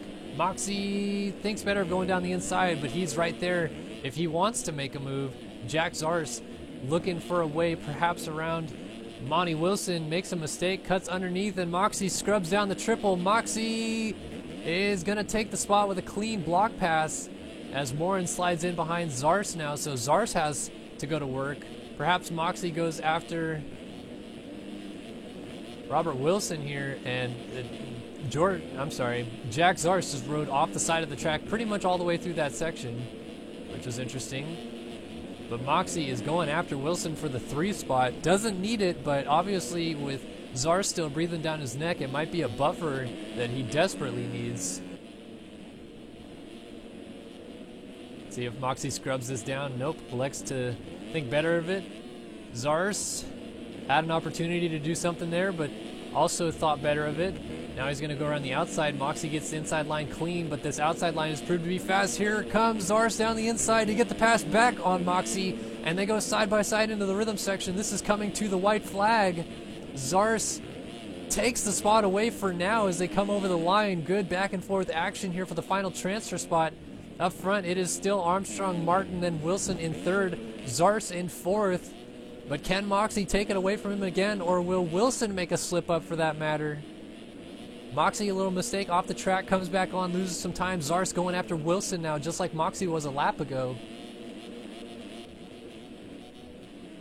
Zarz has been using this inside line to his advantage, and he takes the spot away from Wilson. Wilson trying to jump in behind him. Zarz makes a mistake and has to check up, so Wilson gets the spot back. Moxie has lost some time, and Zarz still going to work on Wilson. Wilson nails the triple out and hangs on to the spot for now, and Moxie is losing it. He is not close anymore and may not have another opportunity. Someone should just tell Zarz to lay off of Wilson and just hang on for the 4th spot. He doesn't need that position, but he's giving Wilson some fits here. They both are starting to catch Clint Martin a little bit here before the end of this thing. Zarz is just not giving up. Is he going to try the inside line here on Wilson? No, he thinks better of it up front. Armstrong going to the main event out of the LCQ. Martin is going to make it. Wilson and Zarz coming to the line. Zarz just tucks in behind him, and they both come across 3rd and 4th. To the main they go. Good ride from Zarz to get Moxie back and do it cleanly and get away from him in the end. Moxie not going to the main event. Scheinman not going to the main event. Tyler Morin was up front early on. He blew it. He's back here in the 7th spot, not going through. David Wright also missing out. Matthias Janis, Logan Heagney, John Rollins, Carson Tickle, Jeff Cooper, Walter Gebhardt, Josh Betts, Stefan Guido. Lots of big names in this Prince of SX class not going to the main event tonight. Wait for cuts to come in, but I'm pretty sure Zars rode a clean race as... Who is that just ruined John Rollins? Is that Jack Zars? What is Jack Zars doing? He's sitting backwards in the track right now. He just went backwards and took John Rollins out. What the hell was that about? Not too sure. Cuts are in. Zars did actually have cuts, but fortunately not enough for his sake. Hangs on to 4th, Wilson 3rd, Martin 2nd, and Armstrong goes through to the main event out of this one. So coming up next, it is the king of SX LCQ. I think we're actually pulling ourselves back closer to being on schedule because these races are really one lap shorter than what they're supposed to be, because the finish line is only 1, 2, 3, 4, 5, 6 corners into the lap of about 14, 15 corners, so it's like half a lap. Really, it's not 4 laps, it's like 4.5 laps. Or I'm sorry, 3.5 laps. I'm all backwards. Moonwalk off the track, JLV. Let's go racing in this King of SX LCQ. Some heavy hitters: Tyler Fry, Zach Dupuis, Blake O'Brien, Andrew Wood, Alex Heckman, Logan Leitzel, and the rest. As Dupuis hits the gate and loops his Larry, but it's a land rush into the first corner. Heckman on the 55 looks to have got it, and he does. Behind him, Halverson goes down and collects every single person behind him except for Reed Young, who slid through.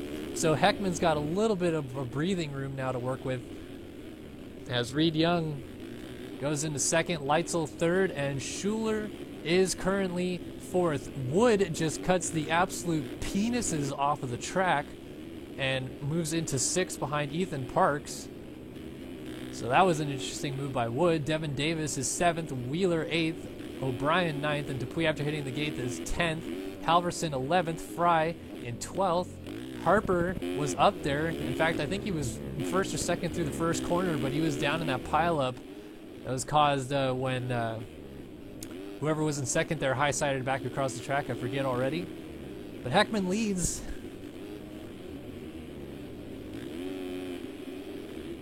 He's trying to hold off Reed Young.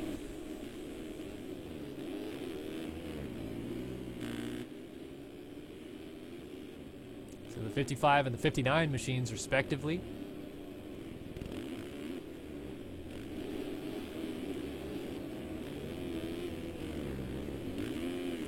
First and second on track, Logan Leitzel, James Schuler, both in transfer.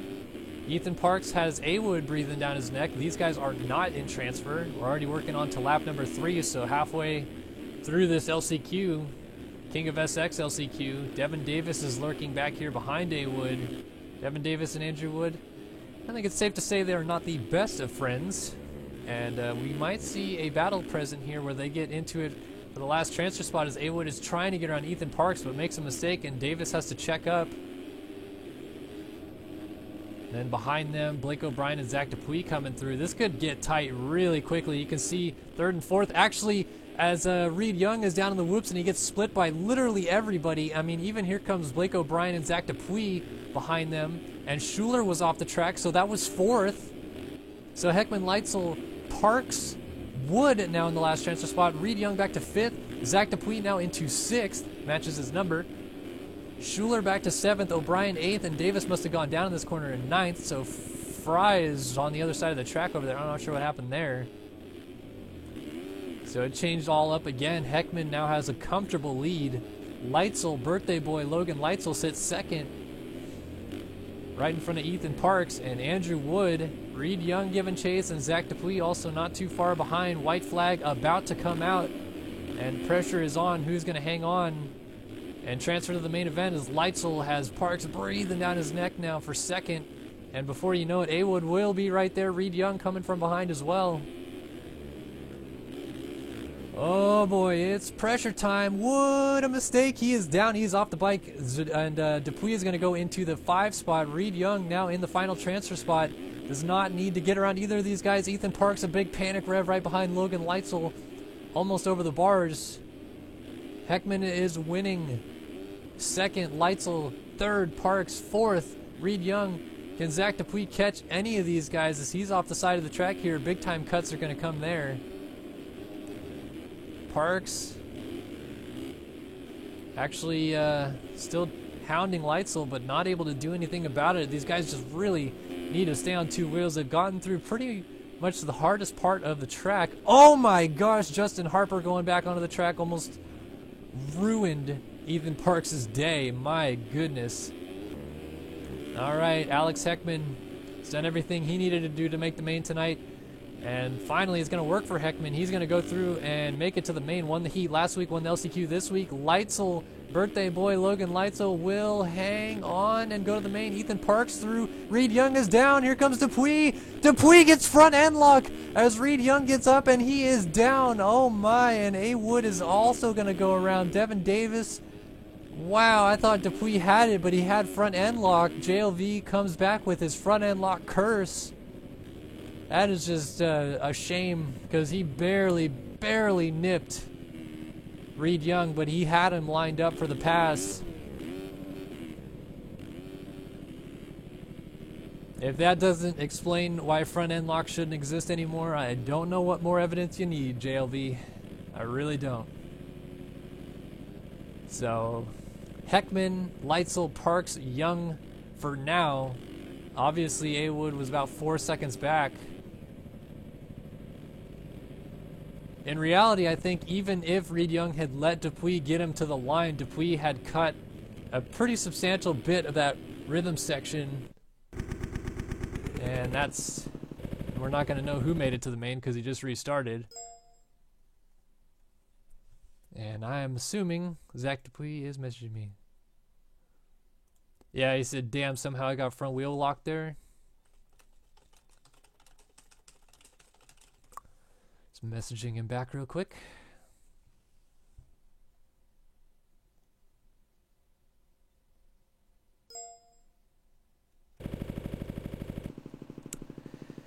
Such a shame. It's a very close battle to the end, but JLV front end lock strikes again.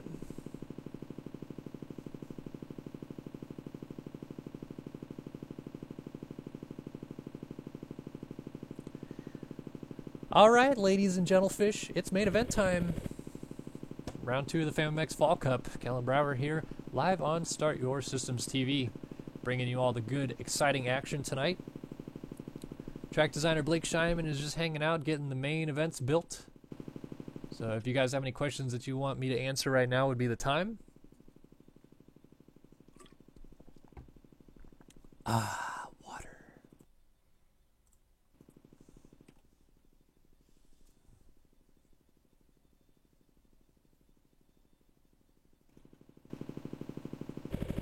I'll do some riding though.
Oh man, that quad is a bitch.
Ah, quad's a booch.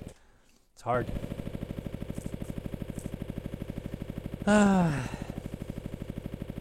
Netflix and taxes? What is that supposed to mean? Can I watch 303 a little bit in the main? Yeah, William Syme, I got you, bro.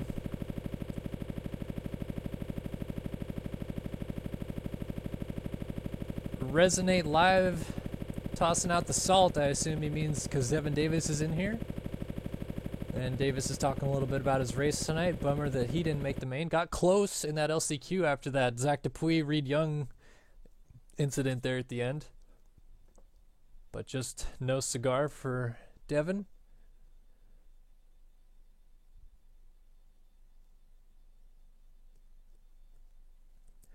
What's my favorite coffee? Looks to be a question. What's it called? Damn. My fiance gets it, and I forget what the hell it's called. It's gonna bother me now. Basically, it's good coffee, but it's not like super different than other coffees that you would see on the market. But my fiance loves it because we're both pretty big into like U.S. history and stuff like that. And apparently, this coffee brand, their slogan is "Good to the last drop" because I think it was President Theodore Roosevelt who said that phrase when he was drinking their coffee back in the early 1900s, and so they coined that phrase. Can't remember the name of it though. It's gonna bother the crap out of me.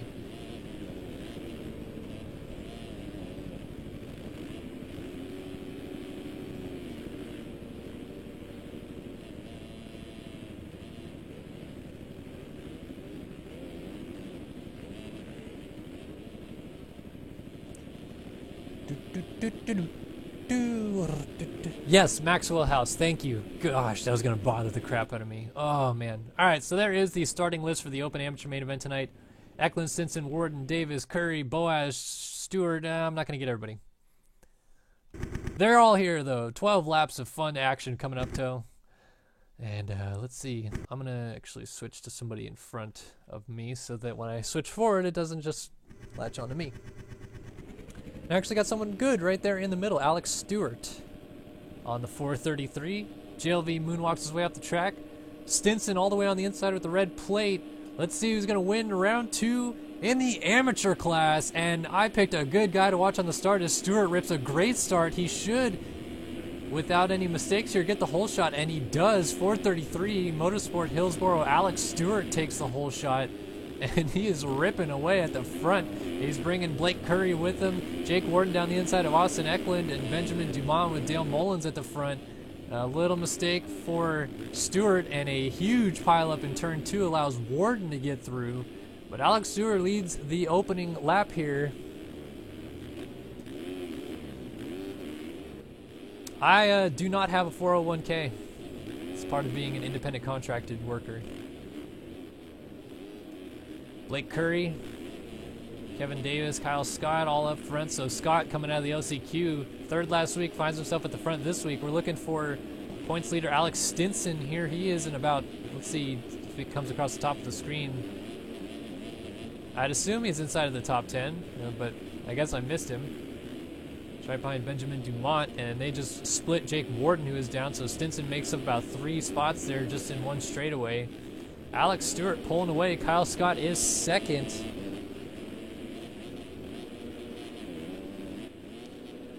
missed the triple there. Jumps into the whoops afterwards, and he's got Brandon Cocroft flying up from behind him. Cocroft, a big swap diddlies. Alex Stinson, Eklund, Curry, Davis, Warden, Oliver. Look at this train of riders. Oh, and Davis gets put to the ground. And then Stinson gets held up in the corner. That causes Blake Curry to backflip out of the rut. And that held up, that is Garrett Oliver. And here's Alex Cunningham coming through as well, trying to go down the inside. We got a rider down on the outside. That is the 172 of Cocroft, who was in third just a moment ago. It's all changing by the second. Stewart is just sprinting away at the front, as Scott now has Warden closing in with Eklund and Stinson behind him. Got 4 riders in a line here, and I believe that's Dale Mullins on the Grief Clothing Machine in the background.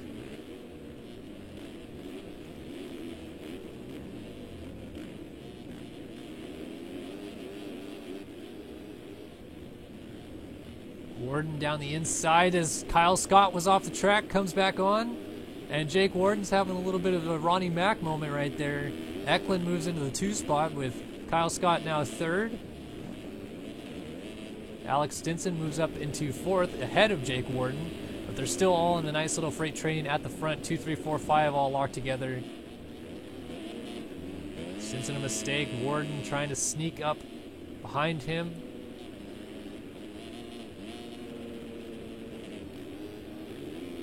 So do any of these guys have anything for Alex Stewart, who so far cruising, not even being touched? These guys are pretty far behind him too. Warden down the inside of Stinson gets him, but then Stinson gets him right back after Warden not able to jump into the rhythm properly. So Stinson now behind Austin Eklund, who is down, and that is Kyle Scott moving into 2nd. So these guys keep making mistakes, and Stewart keeps pulling away. Oh, and contact between Stinson and Warden. Eklund trying to get through, has to double the triples, and Warden comes through, and then Eklund goes down, and Stinson gets up with Althouse right behind him. Now they're going to jump right into Eklund, and that is Mullins, I believe. Dale Mullins squeezing around him, no relation to Jesse. Alex Cunningham is over the berm. Cocroft slides through. And Kyle Scott goes over the berm on the other side of the track, which is going to allow Jake Warden to get in the mix. And Kyle Scott, trying to be a little aggressive coming back onto the track, goes down. So Stinson's going through. Kyle Scott still trying to get going. Mullins is now through. Eklund also by. And Cocroft is down in the other rhythm section. So Althouse is the only one not to get through. And Althouse plows into the side of the finish line landing face and launches up the backside. He just was trying to get through the tunnel, ends up nose high mid-air and now into the back. Alex Cunningham goes, and Cocroft almost hits him as well. It's all sorts of chaos as Alex Stewart is just cruising. 12-lap main event, and he's on lap 5, cruising. No problem at the front for him, while all these other guys continue to kind of flail about, trying to figure out where they want to be, get established a little bit better.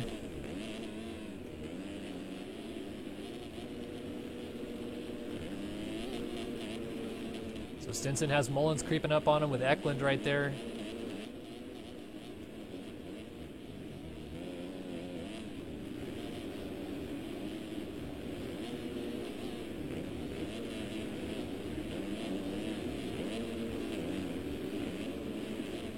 Very close here at the front. Oh, dualies. Mullins and Eklund come together. Eklund immediately onto the ground. Mullins almost runs into the tunnel, and that is Kyle Scott sneaking through.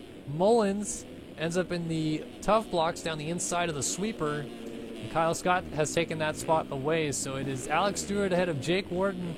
Now your points leader Alex Stinson, then Kyle Scott, who's making another mistake here, going to get landed on by Dale Mullins. So they're going to lose another spot to Austin Eklund. Fortunately, they're very far in front of this battle between Cunningham and Ricky Williams.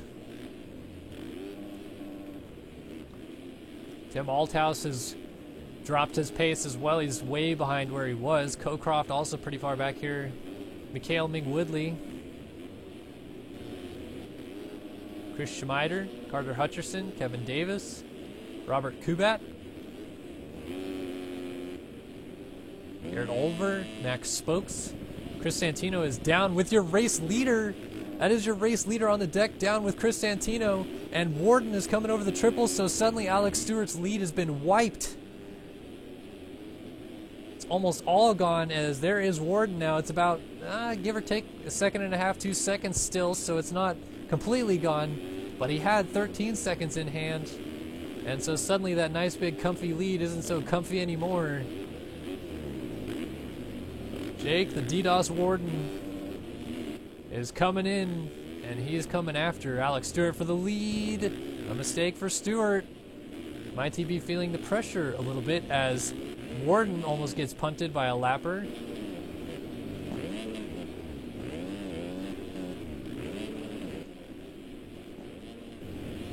Eklund down the inside of not anybody for position. Dale Mullins, Kyle Scott. So Scott's gone backwards. Ricky Williams now in front of Ming Woodley. Carter Hutcherson, Kevin Davis, Alex Cunningham is going backwards, and Althaus is also going backwards. These guys are pretty close to being lapped, to be honest. Schmider, Kubat, Max Spokes just got lapped, so there's an idea. And I just saw Tim Althaus just lay out Alex Cunningham. That was crazy. All the way across the map, you could see it in the background.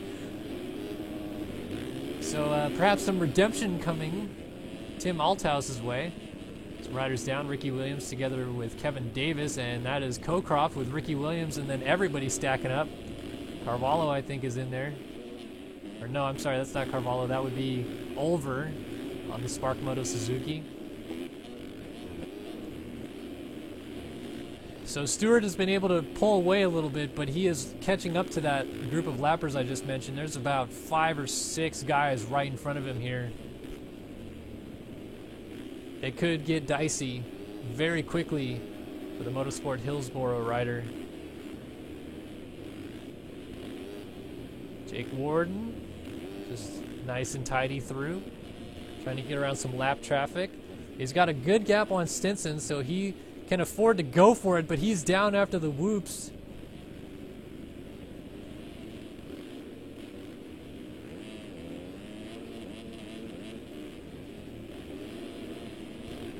I mentioned Jake Warden's name as Jake the DDoS Warden because in the first week we called him the Warden of the DDoSers that are going to be in prison, like a prison warden, when all that stuff was going down. And yeah, somehow he just rode out of that. But he does have Alex Stinson now right behind him. There is Max Spokes in the way, and Alex Cunningham is right there. But Eklund is right behind him, so we got lappers in between. Eklund fortunately misses Cunningham going down. Jake Warden still right there. Alex Stewart has gotten away now that Warden's gone down, so that lead reopened again for Stewart.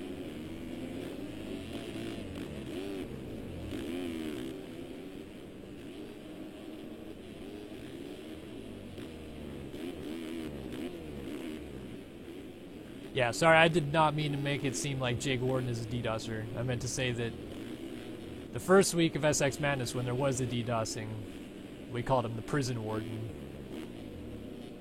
Just as a little fun joke. My bad. Did not mean to come across that way.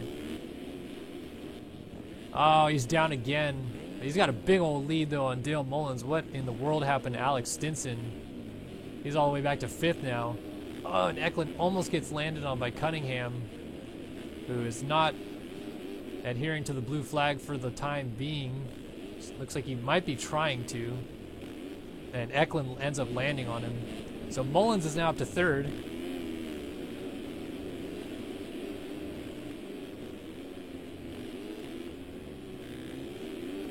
About 3 laps to go this time by for Alex Stewart. On to lap 10 of 12. Jake Warden is still in 2nd. Mullins, as we mentioned, has moved into 3rd. Eklund is able to get up from that fall, still in 4th. Kyle Scott is now in 5th in front of Alex Stinson.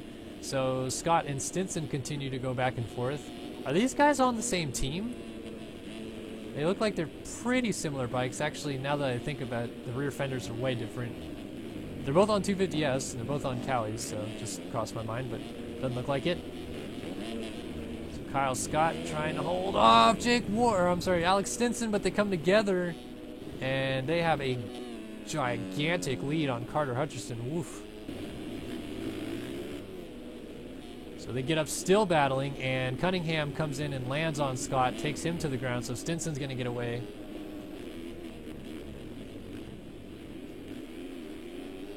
Go to the guy with the bright gear. Who has the bright gear? This guy? Ricky Williams? Or are you talking about Garrett Olver? Because he's got white gear. Mikael Ming Woodley does not have gear. This is just some regular 7 stuff. Chris Schmider, Owen Marsh, Benjamin Dumont. I don't know who has the bright gear. What are you talking about? Oh, you scared me. Alright. Forget about it. Let's focus on what's going on at the front. And what's going on at the front is that Alex Stewart has a huge lead, and he is on his way to win this main event right now. Battle for second is brewing. No, let's actually go on board with Mullins, who just ran into the back of the former second place holder, Jake Warden. Austin Eklund now is into third. Warden gets up in fourth. They got a lapper in between them. Oh, Dale Mullins has the bright gear on. Yeah, it's just a vibrant teal. Oh, Eklund shows him a wheel. And ends up alongside of him going into the corner. Mullins has the optimal line. Nice under move by Eklund. And they come together in the whoops and they're both down. Eklund was just trying to get to the inside. Warden's going to move back into second. Looked like incidental contact, but I think Mullins was just overcorrecting for Eklund being down on his right side there. So Warden is back into second. Meanwhile, these guys are way, way behind Alex Stewart, who's down before the finish, about to get the white flag, but still just a big old lead. These guys will not catch him at this point. Look at Eklund getting saucy in the corner. I like these guys flat tracking around that bowl corner up there. Alex Stinson has lost a considerable amount of time to that group too, and he still has Kyle Scott hounding him, and Stinson ends up in the other lane, so Scott's going to take that spot away. So your round one winner having a little bit of a tougher go of it this week. As it stands right now, I'm trying to think of where we were the opening round. Oh, Warden's down again. I'm pretty sure, if I'm not mistaken, Eklund was second at the opening round. If I'm wrong, I'm sorry, but that means he would take the points lead after this. I know it was Stinson and Kyle Scott finished third. Alex Stewart is clearly going to win this main event. Points are going to be kind of all over the place, though, with Stinson not finishing on the podium to follow up his win last week. So going into the final round, it's going to be wide open. Alex Stewart throws the sauce, but ends up going down. So he's going to get up and try to hang on, as Eklund is now starting to be somewhat closer. He's about 2 straightaways behind him.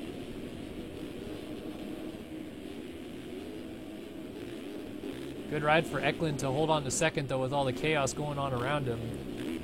But this man just rode a flawless race. We really didn't talk about him too much at the front, other than when we just went up to see how far his lead was. But he got the whole shot, checked out early, came back to him a little bit, but in the end, Alex Stewart takes the win in the amateur class for round 2 of the Fall Cup.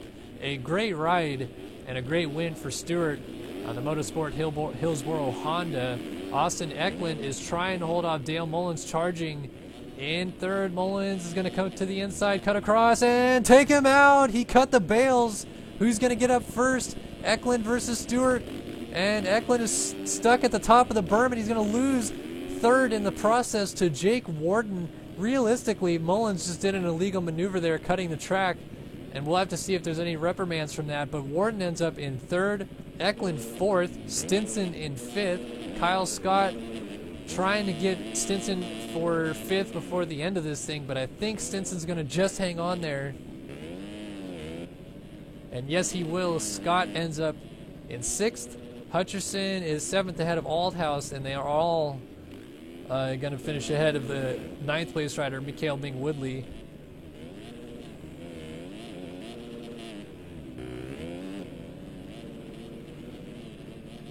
So Hutcherson 7th, Althouse 8th.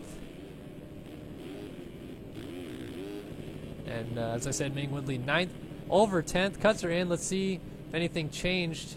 It looks like Eklund got Warden on cuts, but he did not get back around Mullins on cuts. So Mullins unofficially second, but your winner without a doubt is Alex Stewart. 25 seconds in the green there. And those asking, yes, you can report people for this series. Head over to racefactorgaming.com, and if you click on your user control panel when you're logged in, it's in the upper right-hand corner of the screen, and click on user apps, there should be a link to protest, and then you can scroll down and click the series you want to protest for, and you have to have a demo, and you have to know the timestamp of when the incident happened, and then give a brief description of the incident, the UIDs of the persons involved, and you can file a request to suspend, ban, whatever, basically. In that situation, I would say that you would probably just dock Mullins a few spots. That would not be a suspendable offense. But that was definitely a cutting over the bales maneuver, at least from the angle we saw it. I mean, he was over the bales from our angle, and that's overlooking the corner from a different side of the track. I mean, it's not like I saw it from one side and it just looked like he was over the bales. He was definitely over the bales, which is illegal to cut the track for the sole reason to gain an advantage. So we'll see if anything comes from that. Usually in this situation, unless the person that actually got hit does protest, nothing happens. So it's really up to Austin Eklund if he wants to say anything about that.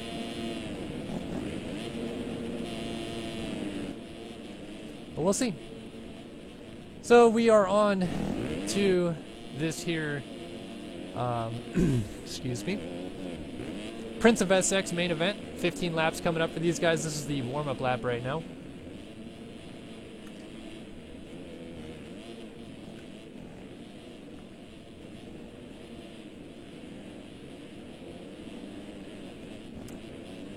All right, so who's going to win this Prince of SX main event? It was Colton Mitchell, if you remember back to the opening round, that dominated that thing.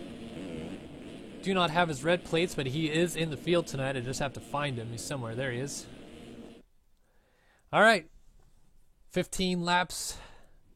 Some of the best 250F riders in the game lined up and ready to go, and I want to take a look, if I can, at Jonathan Hughes on the start. He was right in the middle, so it's perfect anyway, and he said this week he'll get the whole shot. So let's see what he's got. 15 laps in store. Prince of SX round number 2 at the FAMX Fall Cup is a go, and we are underway. And Hughes got a pretty good start, but it's actually going to be a sweep from the outside by Devin Ryan on the 32, so Hughesy reprimands it a little bit this time with a second off the line. But Devin Ryan takes the whole shot ahead of Chase DeSalle, one of your heat race winners. Hughesy almost jumps into him as DeSalle moves into second, but he jumps off the track and makes a little mistake, so Hughes back into the 2 spot. Gasquet is right there in 4th, going after DeSalle early and over the line to lead lap number 1. It's Relaxa Tires, number 32 machine of Devin Ryan, as he's going to try to sprint away at the front. A grip of Hondas behind him. Chase DeSalle did not have his bike, but trying to give chase as Hughes is jumping off the side of the track. Let's see if he saves it. Good save. He was off the side of the track at the start, and DeSalle's over the bars into the berm.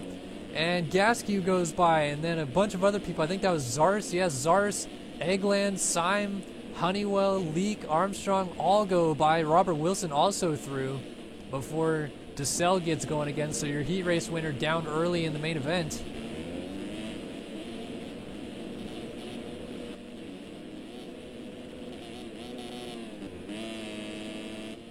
So Ryan trying to get away at the front. Hughes is giving chase. And Gasquet sits in 3rd. And Jack Zars, breakthrough rider of the offseason so far, in my opinion. Last year, I would say Colton Mitchell was the off-season rider that I didn't see coming through, and he just shocked everybody. He was a great rider, ends up with the national number 10 after a great season in the 250F division this past year. I think we could see a similar year out of Jack Zars, running up right now in the 4 spot, coming out of the LCQ. He's trying to give Gasquet a chase here. Jonathan Hughes is right in front of Gasquet, and then here is Zars, who I just mentioned. Behind them, Honeywell. Comes up a little short there, but Honeywell, your former 250 West Supercross champion from 2015. Your runner-up in the outdoor division this just past a couple months ago. in the 250 class behind Jared Seidhoff. He's still one of the better, if not the best, 250 riders in the game right now. And let's see if he can't slice through these guys running at the front. Devin Ryan, to my knowledge, has never won a major racing event. But he's a very, very talented rider. I could very well see him running at the front of this thing for a long time. Just got to keep it on 2 wheels. Hughes has got Gasquet starting to give him chase here for second. It's tightening up between those guys. Zars is also in the mix.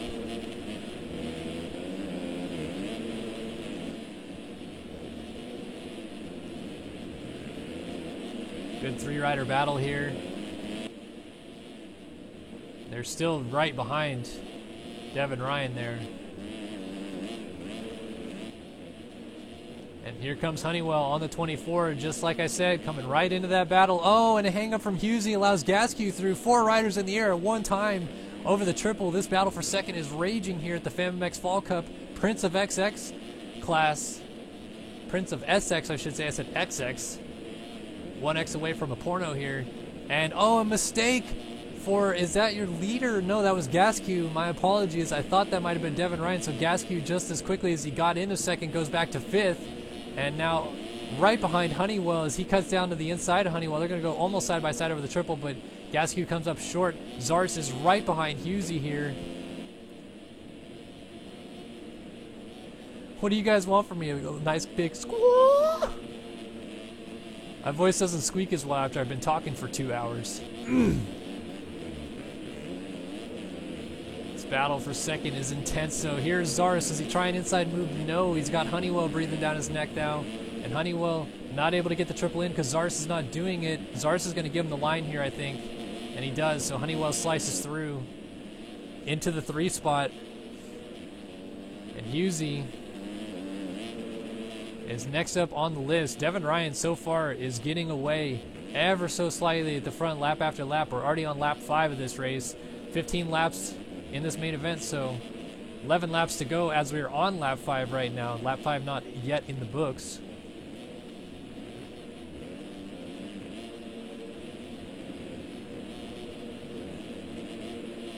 So can Hughes hold off Honeywell for much longer? Here's Honeywell with the 3 in, lands on the back of Hughes, and they're both down as Zars slides through. Who else is coming through? That's the 33 of Armstrong, and that is Gasquet getting hit to the ground in the background.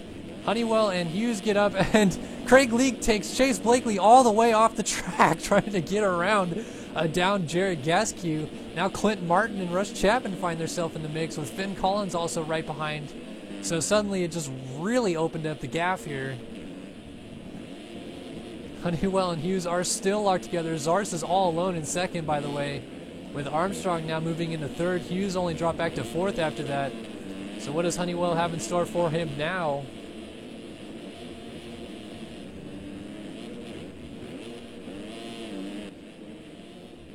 Over the finish line jump on the lap number 6. Hughes all back and forth across the track right now. Honeywell is trying to find a way through, but Hughes is riding defensively and able to open up a little bit of a gap right now. Honeywell made a little mistake in that rhythm section. Now Craig Leake trying to work his way into the fray a little bit. So while they're all kind of spread out for the time being, let's give us some quick lap through the top 10. Devin Ryan, relaxed tire, leads the race over Jack Zars Moto Chasing in second. James Armstrong, Mad Cape's own, sits in third. Connect Motorsports' Jonathan Hughes is in 4th. Prime Designs Graphics' Dade Honeywell is in 5th. VerbMoto.com, Craig Leake is in 6th. Dirt Shark, Finn Collins is in 7th. No Team, Chase Blakely runs in 8th. Clint Martin holding down 9th, trying to block off Russ Chapman, who is in 10th. Russ Chapman from Moto Chasing as well. So 2 Moto Chasing guys inside of the top 10. And I mentioned a few weeks ago that Jack Zars, I thought, was Moto Chasing's best rider, and he's running the Pro-Am class in the SX Madness Series. And Chase Donovan, Moto Chasing owner, kind of laughed it off. But look at this kid. Here he is running with some of the best 250 riders in the world, and he's doing it really well as Honeywell and Hughes come together once again. So that allows Leake and Zars to get through. Zars was already gone down, though, as Armstrong is now second. Can he run down Devin Ryan? Ryan, the first slip-up we've seen him make. He may have made a few mistakes while he was off camera. But But so far, it's been a pretty smooth race for Devin Ryan. He's starting to falter a little bit. Perhaps the pressure being halfway into the race now coming to him.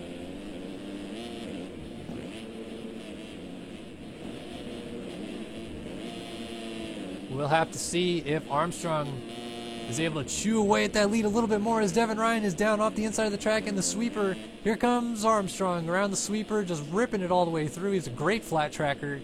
Probably equal up there in talent with Tyson Fresquez in the flat track range in this game. He's really good at it. So I bet that big long sweeper is playing into his advantage quite well as Devin Ryan continues to make a few mistakes here and there. Oh, big mistake there. Almost over the bars and off the track for the time being. Comes back on, but man, oh man, the 33 of Armstrong is just ripped right into that lead. One lap later and he's all over him. So what has he got for the leader, Devin Ryan? Can Ryan run a good defensive race here? Or does Armstrong's speed just too much for him to handle? Battle for the lead on. FamiMX Fall Cup Round 2, Prince of SX class. Lap number 8 of 15. We are exactly halfway into this thing. 7.5 laps basically done. 7.5 to go. Armstrong goes for the 3-3, and he's going to get it, and he's going to get right behind Devin Ryan, and Ryan slides down the inside of a downed rider. I believe that might have been Cale Simmerock on the 726. And, oh, Devin Ryan, a big mistake. James Armstrong to the lead. Good save by Ryan not to go down. He gets collected in the side of the tunnel jump. But he's up on 2 wheels for now as Armstrong goes to the lead. Is it goodbye time? Ryan is going to have to find a way to respond here as Honeywell now finds himself around Jack Zarce and into the 3 spot, so Honeywell might have something to say about this race before it's over.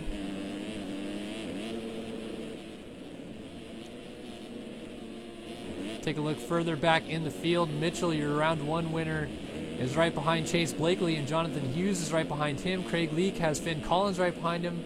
Clint Martin, Chase DeSell, Jarrett Gasquet, William Simon wanted some stream time. Here he is. Let's see if he gets saucy on the jump. Nice little scrub down. At least I have his skins. Some people not smart enough to put their skins in the skins thread. Peak One Designs. Russ Chapman is over the bars here. Colby Egeland, Bryce Whelan, Hunter Deisher, Robert Wilson, so Devin Ryan's teammate is way back here. Dylan Copeland, also having a rough night so far. It was Simmerock on the 726. Tyler Lewis, Jake Rose, out of the race. That's everybody through the field as Armstrong continues to lead here. And while we're at it, let's go ahead and do a quick little lap through the field, shall we? So Armstrong leads, and there he goes. Here's second place, Devin Ryan now losing a big chunk of time. Dade Honeywell coming through in third on the 24 machine. So those 3 are pretty far gone at the front of the field. This is 4th, Jack Zarce, and I believe that's 5th right there. Couldn't see the number. Or maybe that's 5th. Colt Mitchell, 6th, Craig Leake. Let's see if I got that right. 7th, Finn Collins. 8th, Clint Martin. 9th, Chase Blakely. Yeah, I did get that right. And 10th, Chase DeSell. 11th, Jonathan Hughes. And here comes, is this 12th? That is Robert Wilson, I believe, in 12th. 13th, Russ Chapman. 14th is, not sure. 15th, Deisher. 16th, Whelan. Oh, that was Robert Wilson right there, so that other rider must have been someone that I'm not too sure about. Oh, there's Russ Chapman. Who did I miss? What am I missing here? Copeland. It's all messed up. Anyway, here's your race leader again, James Armstrong. It's been a lap through the field.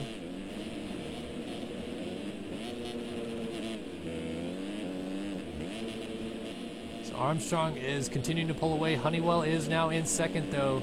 And with 5 laps to go this time by, on to lap 11 of 15 in the Prince of SX class. Arguably the fastest rider on the night and the fastest rider on track is into second. Can he run down your race leader, James Armstrong? About 6 seconds back of him. 5 laps to do it.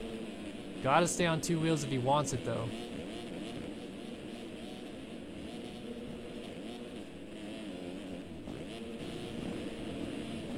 Armstrong has been very good under pressure this offseason so far. Has picked up a few wins, a couple second places.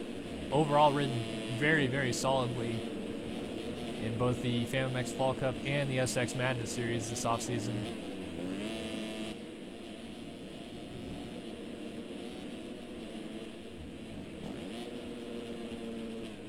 So can he hold off a hard-charging Dade Honeywell is the question. Devin Ryan once led, slipped to third now, but still running a very solid race. Podium effort in the cards for him right now. Craig Leak is fourth, and Jack Czar still running fifth. Just super impressive out of the future rookie in this class. I'm assuming we'll see him again in the Pro-Am division on Thursday night in the SX Madness Series as he's trying to go for the championship in that class. Boy, oh boy. Could be a force to be reckoned with this year, will Jack Czars.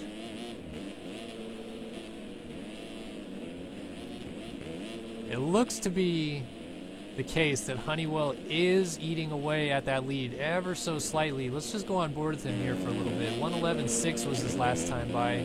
1:13.6 for Armstrong, so 2 whole seconds on Armstrong in just the last lap. He's riding smooth. His best lap at 1:11.3. About 3.5 seconds, give or take, behind Armstrong, who's just going into the berm in front of him there.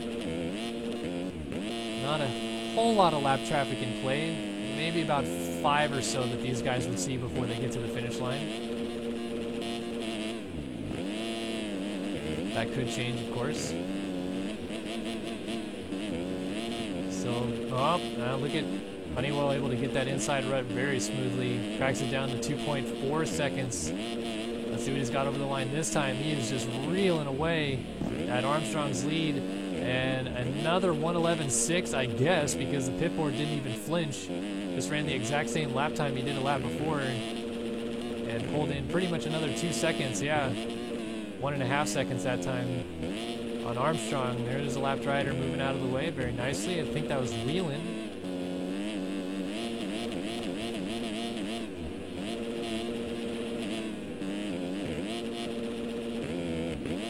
Another lapper coming into play here. This is Robert Wilson. Will Wilson move out of the way? Looks like he's going to do so. So Honeywell down the inside gets him. It's down to 2 seconds. It's going to be close. Going on to lap 14. Next lap, and the pressure is on James Armstrong to try to hang on to this win. Look at Honeywell just flat tracking all the way around the corner, trying to do his best to keep with Armstrong in that flat track division. Oh, we got a rider down right there. Armstrong must have had to avoid him, so it's down to 1.5 seconds. You can see Armstrong just right there in front of him. Coming to the line, let's see what Honeywell's got this time. Are you serious? Is that another 1:11.6? 3 1:11.6 in a row? The pit board has not budged at all. Very crazy how smooth Honeywell's riding. Finally a 1:12.6 out of Armstrong, almost equaling his best lap at 1:12.4, but still a whole second slower that last lap than Honeywell. It's crunch time though. Will Honeywell get to him before the end, or will lappers become a problem? Oh, little mistake. Some casing there from Honeywell. Lost a tenth or two. Another case of the triple. That gap's extending out to almost 2 seconds again. Armstrong has responded. White flag in the air next time by. Honeywell's off the track on the big double, loses more time. Gap almost out to 3 seconds. Got about 2 lappers, I'd say, in the way. One of them about to be right in front of Armstrong. Armstrong thought he was jumping off the track. That was close. White flag in the air this time by. Will Armstrong hang on, or will Honeywell come and get him? Final lap is underway. Armstrong clean through this rhythm section so far. He jumps to the inside and then just uses that inside to his advantage. Very smooth. Lands in the tough blocks, but no collision files on those. Through the whoops. That's Gasquet, who is the lapper that he needs to get around.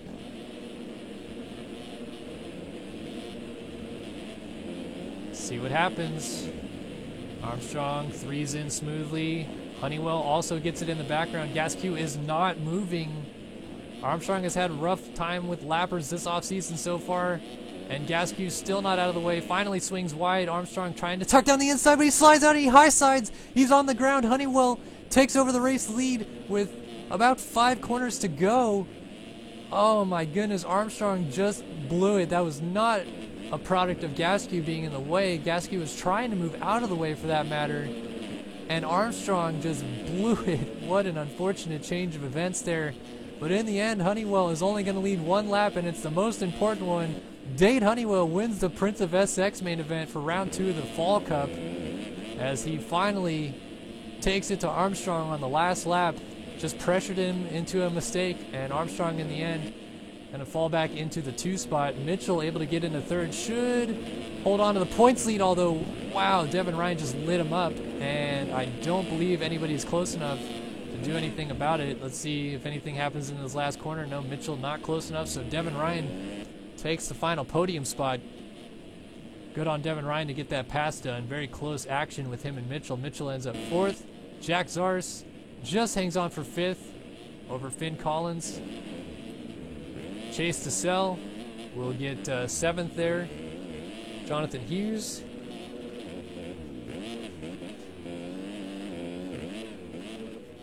Looks like he is going to hang on for 8th. Clinton Martin should get 9th.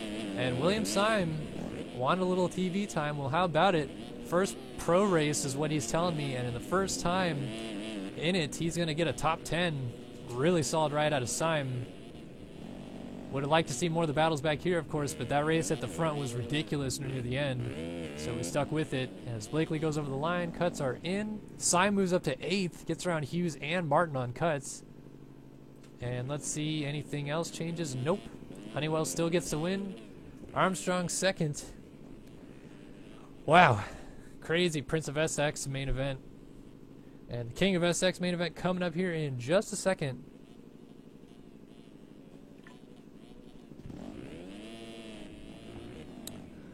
All right.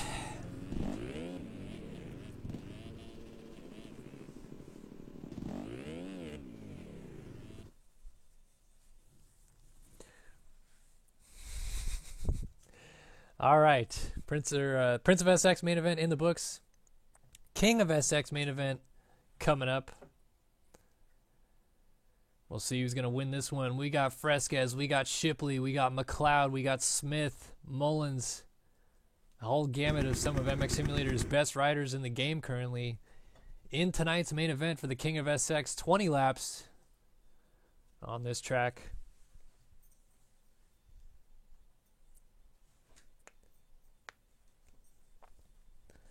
Glad to have you guys joining us tonight. Thank you so much for the kind comments in chat about the stream.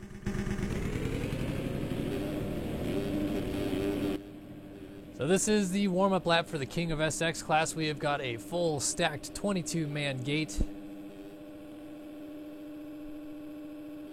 And it's going to be a burner. A barn burner at that. So much talent. Could be a little bit of a preview, perhaps, for Anaheim 1.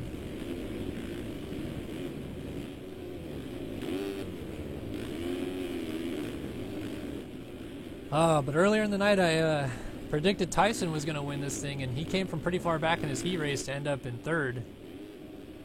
But there's just so much other good talent here tonight that it's anybody's race. Really, obviously, Shipley won the opening round, so he could be a favorite here. William Syme joining us in the chat again, just saying, I got 8th. Yes, you did. On cuts, ended up 10th across the line. But solid effort on the night. Top 10s are always good in pro events, that's for sure. No slouch at all. Oh boy, I'm excited for this main event. And I hope you guys are too. 20 laps, 22 riders, and we will know who is going to win here tonight, round 2 of the FAM-MX Fall Cup. There goes that 30-second board. Let's see who we can pick for the whole shot. Usually Tyler Schmidt's pretty good. He's on the far inside there. We got Mullins, we got Fresquez, we got McLeod, we got Burkeen, and the gate is down. Who will get the whole shot, and it was Schmidt who got a great jump. I think Landry may have just nipped him into the corner, but Schmidt will cross the line first to get the whole shot. Mullins is in tow. I saw McLeod on the inside there of Landry, and Burkeen is in the 3 spot. And some more chaos going on behind him. Riders are down everywhere, but yes, McLeod is in the 4 spot, so we got a lot of good riders at the front. And McLeod showing a wheel there on Burkeen caused a little bit of a hang up there for a moment, but it's all clean and clear at the front. So we got a gamut of champions at the front. This year's 250 East Supercross champion Tyler Schmidt leads over this year's 450 outdoor champion Jesse Mullins, and last year's 250 outdoor champion Matt Burkeen is down the inside and into Schmidt, and they're all down, and McLeod is over the berm. There goes St. Laurent into the lead from 6th as they all got stacked up, and Williams is going to come down the inside to try to take the lead, but St. Laurent hangs on to it. I thought McLeod was going to get the lead, but suddenly, after all those champions were up front and went down, Fresquez is in 3rd with Williams right in front of him here. But St. Laurent, how about it? Canada's own. Out front. Got a gift there with all those guys going down, but he just found a burst of speed out of the corner. Fresquez already into 2nd around Williams, and I saw Mullins right there in the 4 spot. So this is crazy. Williams is very fast in his own right, but he's already coughed up the 2 spot to Fresquez, and this is dangerous. Fresquez with St. Laurent to get around, and Laurent is no slouch for sure, but Fresquez, your reigning Supercross champion from this season, has been on fire lately. And I don't see him having much trouble with St. Laurent here, as long as he keeps it on 2 wheels. It's obviously a if. Oh, and St. Laurent's down with the lead. Fresquez T-bones him. Burkeen around the outside takes over the lead. Wow. So Burkeen, who was down in that about 5th corner scrum right there a lap ago, already back into the lead, and Shipley behind these guys. I saw McLeod is down in the background. He was in 4th. So your round 1 winner Shipley is up to 3rd. And it changes the complexion of the race just like that again, with Burkeen going to the lead after a slide out by St. Laurent. Fresquez nowhere to go, T-bones, and we got dualies over the triple and almost contact. As 2 of MX Simulator's greats are going at it here. And Burkeen front flips the big double with the lead. Oh man, he loves to have fun, and Fresquez, I'm sure, is enjoying the heck out of this battle for the lead. And down the inside, Fresquez trying to go. He quadded in, almost into the back wheel of Burkeen. My word, this is an intense battle at the front. The 8 and the 21, Fresquez shows him a wheel. Shipley is lurking there in the background, and Burkeen into the bales on the outside, but uses it to his advantage. Cuts back across Fresquez. They're almost side by side. Checking each other in that rhythm section a little bit. Burkeen swings wide, and is he going to get the triple? Yes, but Fresquez does make the pass with a nice down the inside maneuver. Got to keep an eye on Shipley. Mullins is now into 4th. I think I saw McLeod going the other way in 5th. So Fresquez to the lead. This could be the danger zone, and it would be very dangerous if it wasn't for the fact that Matt Burkeen and series points leader Jeremy Shipley are right hot on his heels here. This is not over by any stretch of the imagination, as we are only 4 laps into this 20-lap main event. Burkeen done with the front flips, trying to go after Fresquez for the lead.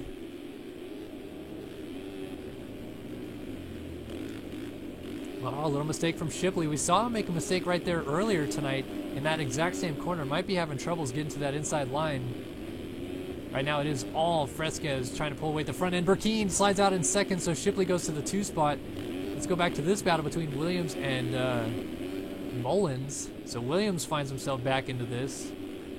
Mullins is trying to do something about that, though. Cuts to the inside and just T-bones him. Oh my. They both get going side by side, but Mullins is going to clear the finish line jump. Mullins just squared him up and sent him to the moon. So Williams back to 5th. Jeremy Smith now up into 6th, so Smith is someone I thought could win here tonight. He is in 6th. Reed Young is about to get passed by Ben McLeod, but McLeod gets tapped by Reed Young. So here's Leitzel, birthday boy Logan Leitzel coming through. He's inside of the top 10 now in what I believe is one of his first pro main events in the RF races. If it's not his first one, it is one of the first few main events. He's now in front of Mullins, who's just coming on the track behind him. Oh, and Leitzel over the berm, so Mullins slides back through. believe that's for 6th right now. No, that's 7th, I apologize. Jeremy Smith is in 5th. St. Laurent is in 6th. Mullins 7th, Haley 8th, Richards 9th, and now Leitzel gets up in 10th. Behind him is Heckman and Seabolt just getting up from a crash. So Frizaka goes through in 12th, Seabolt 13th, McLeod 14th, Reed Young 15th, and McLeod gets the 13th place away from Jeremy Seabolt with a nice swift move down the inside. Up front, Fresquez still pulling a nice little gap over Shipley. Shipley not able to do anything about it just yet. Lap 6. Fresquez nailing a triple quad there. Looking just ever so smooth. And the thing about Fresquez, in comparison to some of the other newer fast riders in the game, barring, I would say, Matt Burkinas, Fresquez is over the bars. Shipley's going to take the lead. And last week, when Shipley took the lead, it was dangerous because he was gone. 45 seconds later, he was winning that thing in hand over Ben McLeod and lapped everybody up to 3rd behind McLeod. So could Shipley perhaps run away with a win tonight after I was just talking about Fresquez? But to my point about Fresquez, until he made my comment, kind of an aloof comment there, is that he makes it just look too easy. It's just effortless. It's not like he's pushing hard or doing anything crazy. He's just flowing the track. I would say Jesse Mullins and Matt Burkeen are 2 guys that do that quite well as well. Shipley also probably is a little less aggressive, but when you watch like a Hunter Root or a Ben McLeod or really any of the newer riders, they're whipping things and scrubbing things and seat bouncing everything and railing corners, and it looks very aggressive and not like a fluid motion, in my opinion at least. Oh, Shipley, no, goes down in the same spot as Fresquez a lap later. Fresquez didn't see him though, but fortunately Shipley backed out of the way, so Fresquez back into the lead. Shipley now falls to 2nd, and Matt Burkeen is still 3rd. Jeremy Smith is now up to 4th, matching his number, not too far behind that group at the front. St. Laurent is 5th, Mullins 6th, Richards 7th, Haley 8th, Williams 9th, Young 10th, Frizaka 11th, Seabolt 12th, Heckman 13th, Leitzel 14th, McLeod was 15th, but Strelo goes to 15th, Stanley 16th, McLeod 17th, Schmidt, after holeshotting, is back to 18th, Landry is 19th, DeLesdurnier is 20th, Parks is 21st, Daniel Mills is out of the race in 22nd. That is everybody that started tonight's main event. Fresquez is leading. So now that we've actually seen where everybody is in the field, let's go ahead and take a lap through the field, with Fresquez being the first guy to lead us through. There he goes. Shipley in 2nd, Burkeen in 3rd. And 4th, coming into the background there, is Jeremy Smith. On the 4, is Burkeen down? Yes, he is. So Smith is going to move into 3rd. Burkeen back to 4th. St. Laurent is 5th, with Mullins chasing him in 6th. So the 62 and the 9, Mad Cape and Prime Designs graphics riders respectively. Is that 7th? Yes, it is. Craig Richards is 7th. 8th, Jack Haley on the 20, Relaxa Tire Honda. 9th is Josh Williams on the Vert Moto ride. 10th looks like it is, forget who that is, but 11th is Frizaka. 12th is Seabolt. 13th is Stanley. Oh, 10th was Reed Young. 14th, Strelo. 15th, McLeod. 16th, Schmidt. 17th, Leitzel. Just shows you how fast this field is, that even Tyson Fresquez hasn't lapped that far into the field yet. 18th, Alex Heckman. 19th, Evan DeLesdurnier. And 20th hasn't come through just yet, but here is your race leader, who is now lapped up to 20th, and now lap 19th, Alex Heckman, who's on the ground. Fresquez still leading after a lap. Shipley still 2nd, keeping things close. At this point, puts himself in a very good position to win this championship, although he is down right now. So Jeremy Smith, who has just sliced and diced his way through the field, is about to go into 2nd, and in my opinion, could be the guy tonight that challenges Tyson Fresquez for a win if he can get close enough. Right now, he is definitely too far away to really put any pressure on Fresquez, but through his career, Smith, when he goes toe-to-toe with Fresquez, has always done very, very well. and come out on top as the benefactor.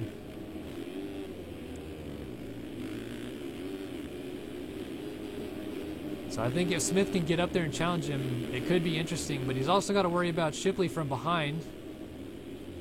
Still right on him there. Not out of the woods just yet. They're 10 seconds behind Fresquez as we're reaching the halfway mark. Shipley's going to try an inside move here, but Smith able to use the outside line to his advantage there. Shipley, that was a little aggressive in my opinion. Tried to jump down the inside from the quad and just right into the back of JS4. So it puts him on the deck and moves Burkeen into the 3 spot. Still Fresquez leading though, and still looking smooth as silk. King of SX title last year was won by Seabolt, who is actually right behind Fresquez there. So Seabolt is running his skins, which is the number 19 that he has picked, I believe, for his career number. But he actually is in-game running the number 1 right now. So he was King of SX last year.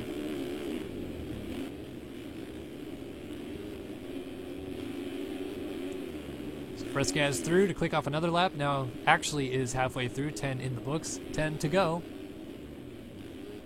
Jeremy Smith obviously has separated himself from the rest of the field at this point. Burkeen still running 3rd. 4th is Shipley. And 5th was Mullins, but he just went down with Deleuze Dernier. So he's still 5th, but he's pretty far back now. Haley has moved into 6th. Josh Williams is 7th. Craig Richards is 8th, and he's got his good pal Brady Stanley right behind him in 9th, so a good battle here between the Aussies, with Frizaka holding down the 10 spot behind them.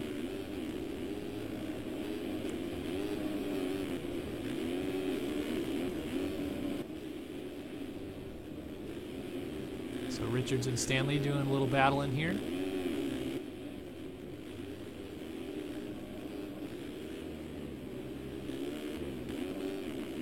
Whoa, Stanley, oh boy, hang on to it. Good save, but comes back on the track well behind Richards at this point. Behind them, St. Laurent and McLeod are going at it. St. Laurent OJs, McLeod almost comes up a little bit short. Coming back on the track in front of these guys is the 65 of Richards, and McLeod cross jumps into him, and they both go down. Somehow, I wasn't paying attention to it, but St. Laurent was doing some sort of magical Cirque du Soleil stuff on the side of the track there and rode out of it. I don't know what the heck just happened. Craig Richards, I was watching him, rode on his noggin for a little bit there, saved it. Wow, St. Laurent jumps into the back of Richards, and finally he goes down. So McLeod's going to go through, as will Reed Young. St. Laurent still trying to pick it up, but Leitzel's a little bit too far back to get around him. So St. Laurent goes from 8th to 13th in one crash, basically. Stanley's now made the move on Haley, who must have gone down because he's behind Josh Williams as well.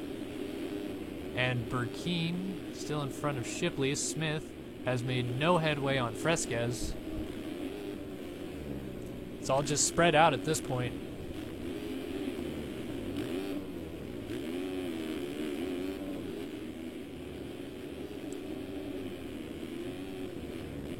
Whoa, Fresquez is splitting the gap there between Reed Young and St. Laurent, who are on the ground. Let's take a look at the lap times while we're at it. Smith is coming through. Let's see what he clicks off this time. A 109.5 to reset his fastest lap, which is better than Fresquez's 109.8, but they're just too far away at this point. Burkeen at a 110.4 for his best. There's another 110.4 to boot. Mullins is down in 5th, but he did a 110.8. Williams, Shipley did a 109.4, so he is also up there with JS4 in the 109s. Williams a 112, Haley a 110.7, Stanley a 110.7, Frizaka 112.7, Richards a 112.2, McLeod a 110.6, OJ is the big double and he's down. St. Laurent 113.2, 111.5 for Seabold, 112.6 for Reed Young, 112.6 for Strelo, who's just getting lapped there by Jeremy Smith in front of him. Slows down both of Strelo as he's watching Smith go off into the distance ahead of him here.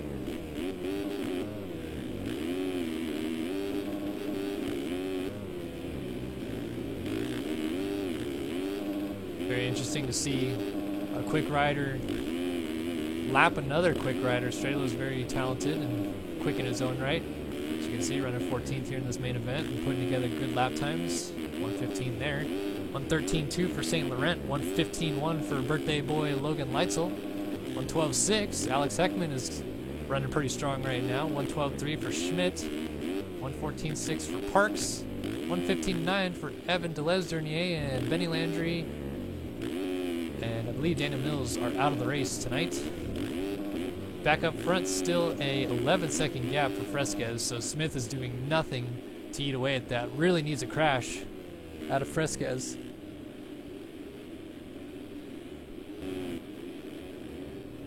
Not a lot of close battles right now. It's all pretty spread out. Here's Stanley trying to catch countryman Josh Williams for 6th. Working lap 14 of 20.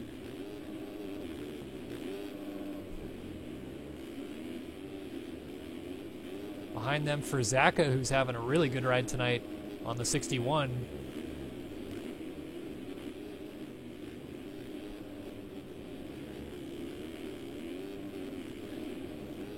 So Stanley got close to Williams and then lost a little bit of time. Still fairly close, but not as close as he was, and he's going to case this jump. So he's going to lose some time. For Zaka's trying to get the triple and gets it, so he's going to close up on Stanley a little bit. Jack Haley is also hanging tough with these guys inside of the top 10.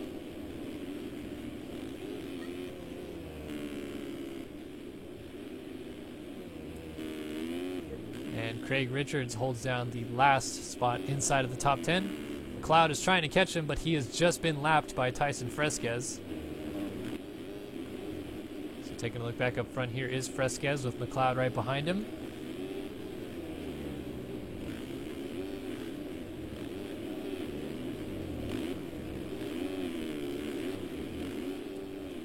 Fresquez is just unreal.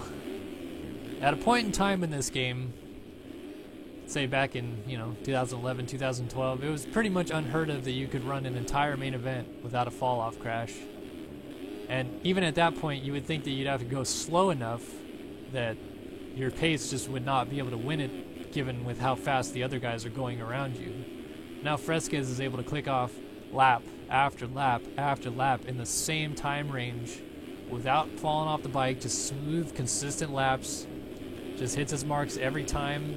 And he was one of the first that was like that back in 2012 when he won his first title. I mean, what he did differently other than just being downright quick week in and week out was he had a new level of consistency that the game hadn't seen before.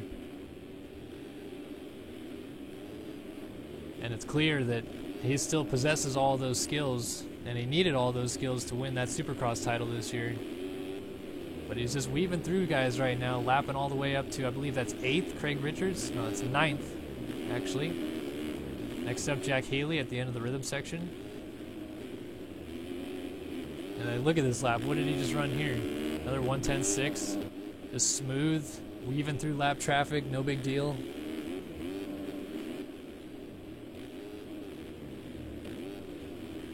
And Smith is just not able to do anything about it. Another 1:09.4, able to chunk off about a second.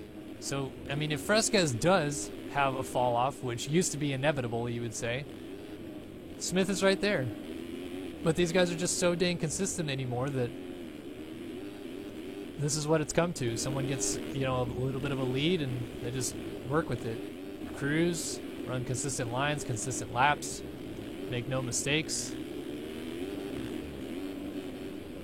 It's amazing that the level of this game is so high now that basically to win you have to run not just 20 laps without crashing, but 20 pretty dang perfect laps. Because even Smith, he's had his falls in this main event. He crashed in the first corner, came back, fought his way through the field. I don't think he's crashed since, but he's still not going to catch Fresquez by the end of this if they both stay on two wheels.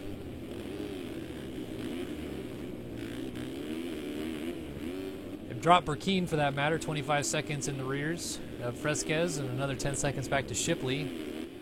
Believe Fresquez is pretty close now to lapping Haley if he hasn't already. I'd assume Haley is somewhere right in front of him. That is Ethan Parks, 2 laps down, or about to be 2 laps down. already a lap down, now 2 laps down. Parks currently runs in the 19th position.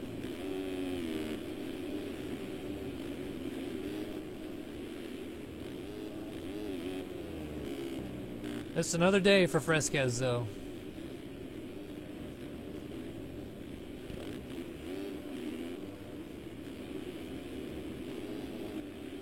Smith, Burkeen, Shipley. Shipley should hold on to the points lead after this one. Mullins was the only of the top 5 riders, I believe, that made the opening round anyway.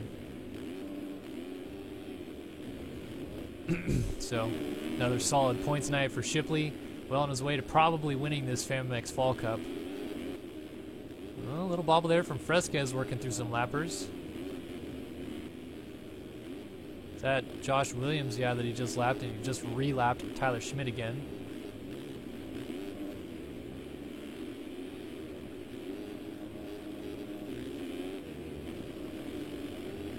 Lap 19 to 20, 2 laps to go right now on this main event. Round 2 of the FAMMX Fall Cup. It's coming down to the end of this one.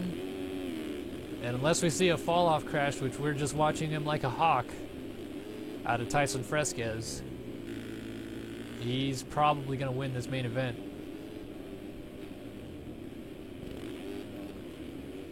Oh, we got some lap traffic problems. Here's Stanley and Mullins that are linked together. I believe disputing 5th right now. And that's Reed Young getting out of the way. Stanley should have the blue bar right now.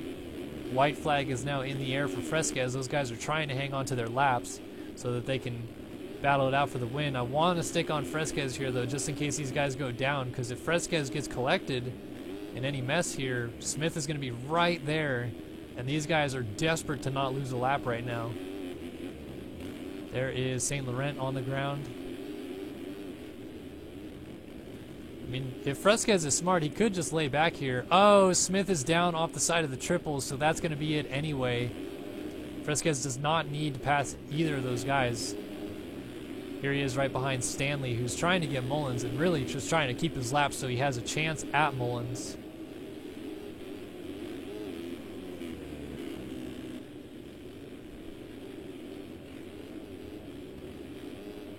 Looks like he's going to keep his lap. Fresquez goes for the 360 over the big double jump and ends up going down. So I'm pretty sure he did that because he knew Smith had went down and he had the time to do it. But that's the first crash, I believe, this entire main event for Fresquez, if you can believe that. About 5 corners from the finish on lap 20, he just goes for a random 360 to celebrate, and his one crash in the main event ends up not doing anything to hurt him. So Tyson Fresquez takes the win here. Round 2 of the FAMMX Fall Cup in the King of SX division. A solid ride, no mistakes, perfect from start to finish, and Jeremy Smith will come across and take second in the end. Burkeen got close after Smith had that crash, only 4 seconds back in the end. Shipley picking up 4th here, should hang on to the championship lead, leaving here and going on to round 3 next week. Jack Haley has Mullins still right behind him, and Stanley did in fact keep his lap.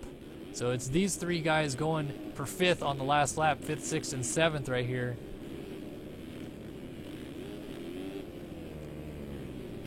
Haley trying to hold off Mullins. Don't think Mullins is going to get close enough. He's trying, but I just don't see it. Maybe he'll try to get close enough for cuts to the line. Haley hangs on for 5th. Mullins in 6th. And Stanley, after getting his lap back, does get 7th. Actually, Josh Williams got his lap back, obviously, because Fresquez went down. So Williams is guaranteed 8th. Richards ends up 9th. Frizaka, a solid top 10 out of the 61 machine. McLeod ends up 11th. Heckman in 12th, Seabold in 13th, birthday boy Logan Leitzel, happy birthday, ends up in 14th, Mike Strelo 15th, William St. Laurent, after being up front early on, leading actually at one point, ends up 16th, Tyler Schmidt with the whole shot to 17th, Ethan Parks 18th, Reed Young 19th, Evan Delez-Dernier 20th, Benny Landry 21st, and Daniel Mills out of the race on lap 4, 22nd. Taking a look at cuts, looks like Tyler Schmidt lost a spot. St. Laurent gained a spot.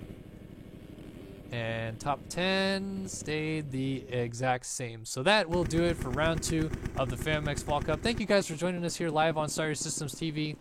Log on to fanmx.com for all of your graphical needs. Be sure to check them out, and of course hit up racefactorygaming.com if you guys want to join this series or the SX Madness series coming this Thursday. We'll be back with you guys streaming in 2 days time for round 4 of the SX Madness series, the Rocky Mountain Challenge. So for Kellen Brower here on Star Your Systems, just want to say one more time, thanks for joining us tonight. We'll see you guys in 2 days. So long for now.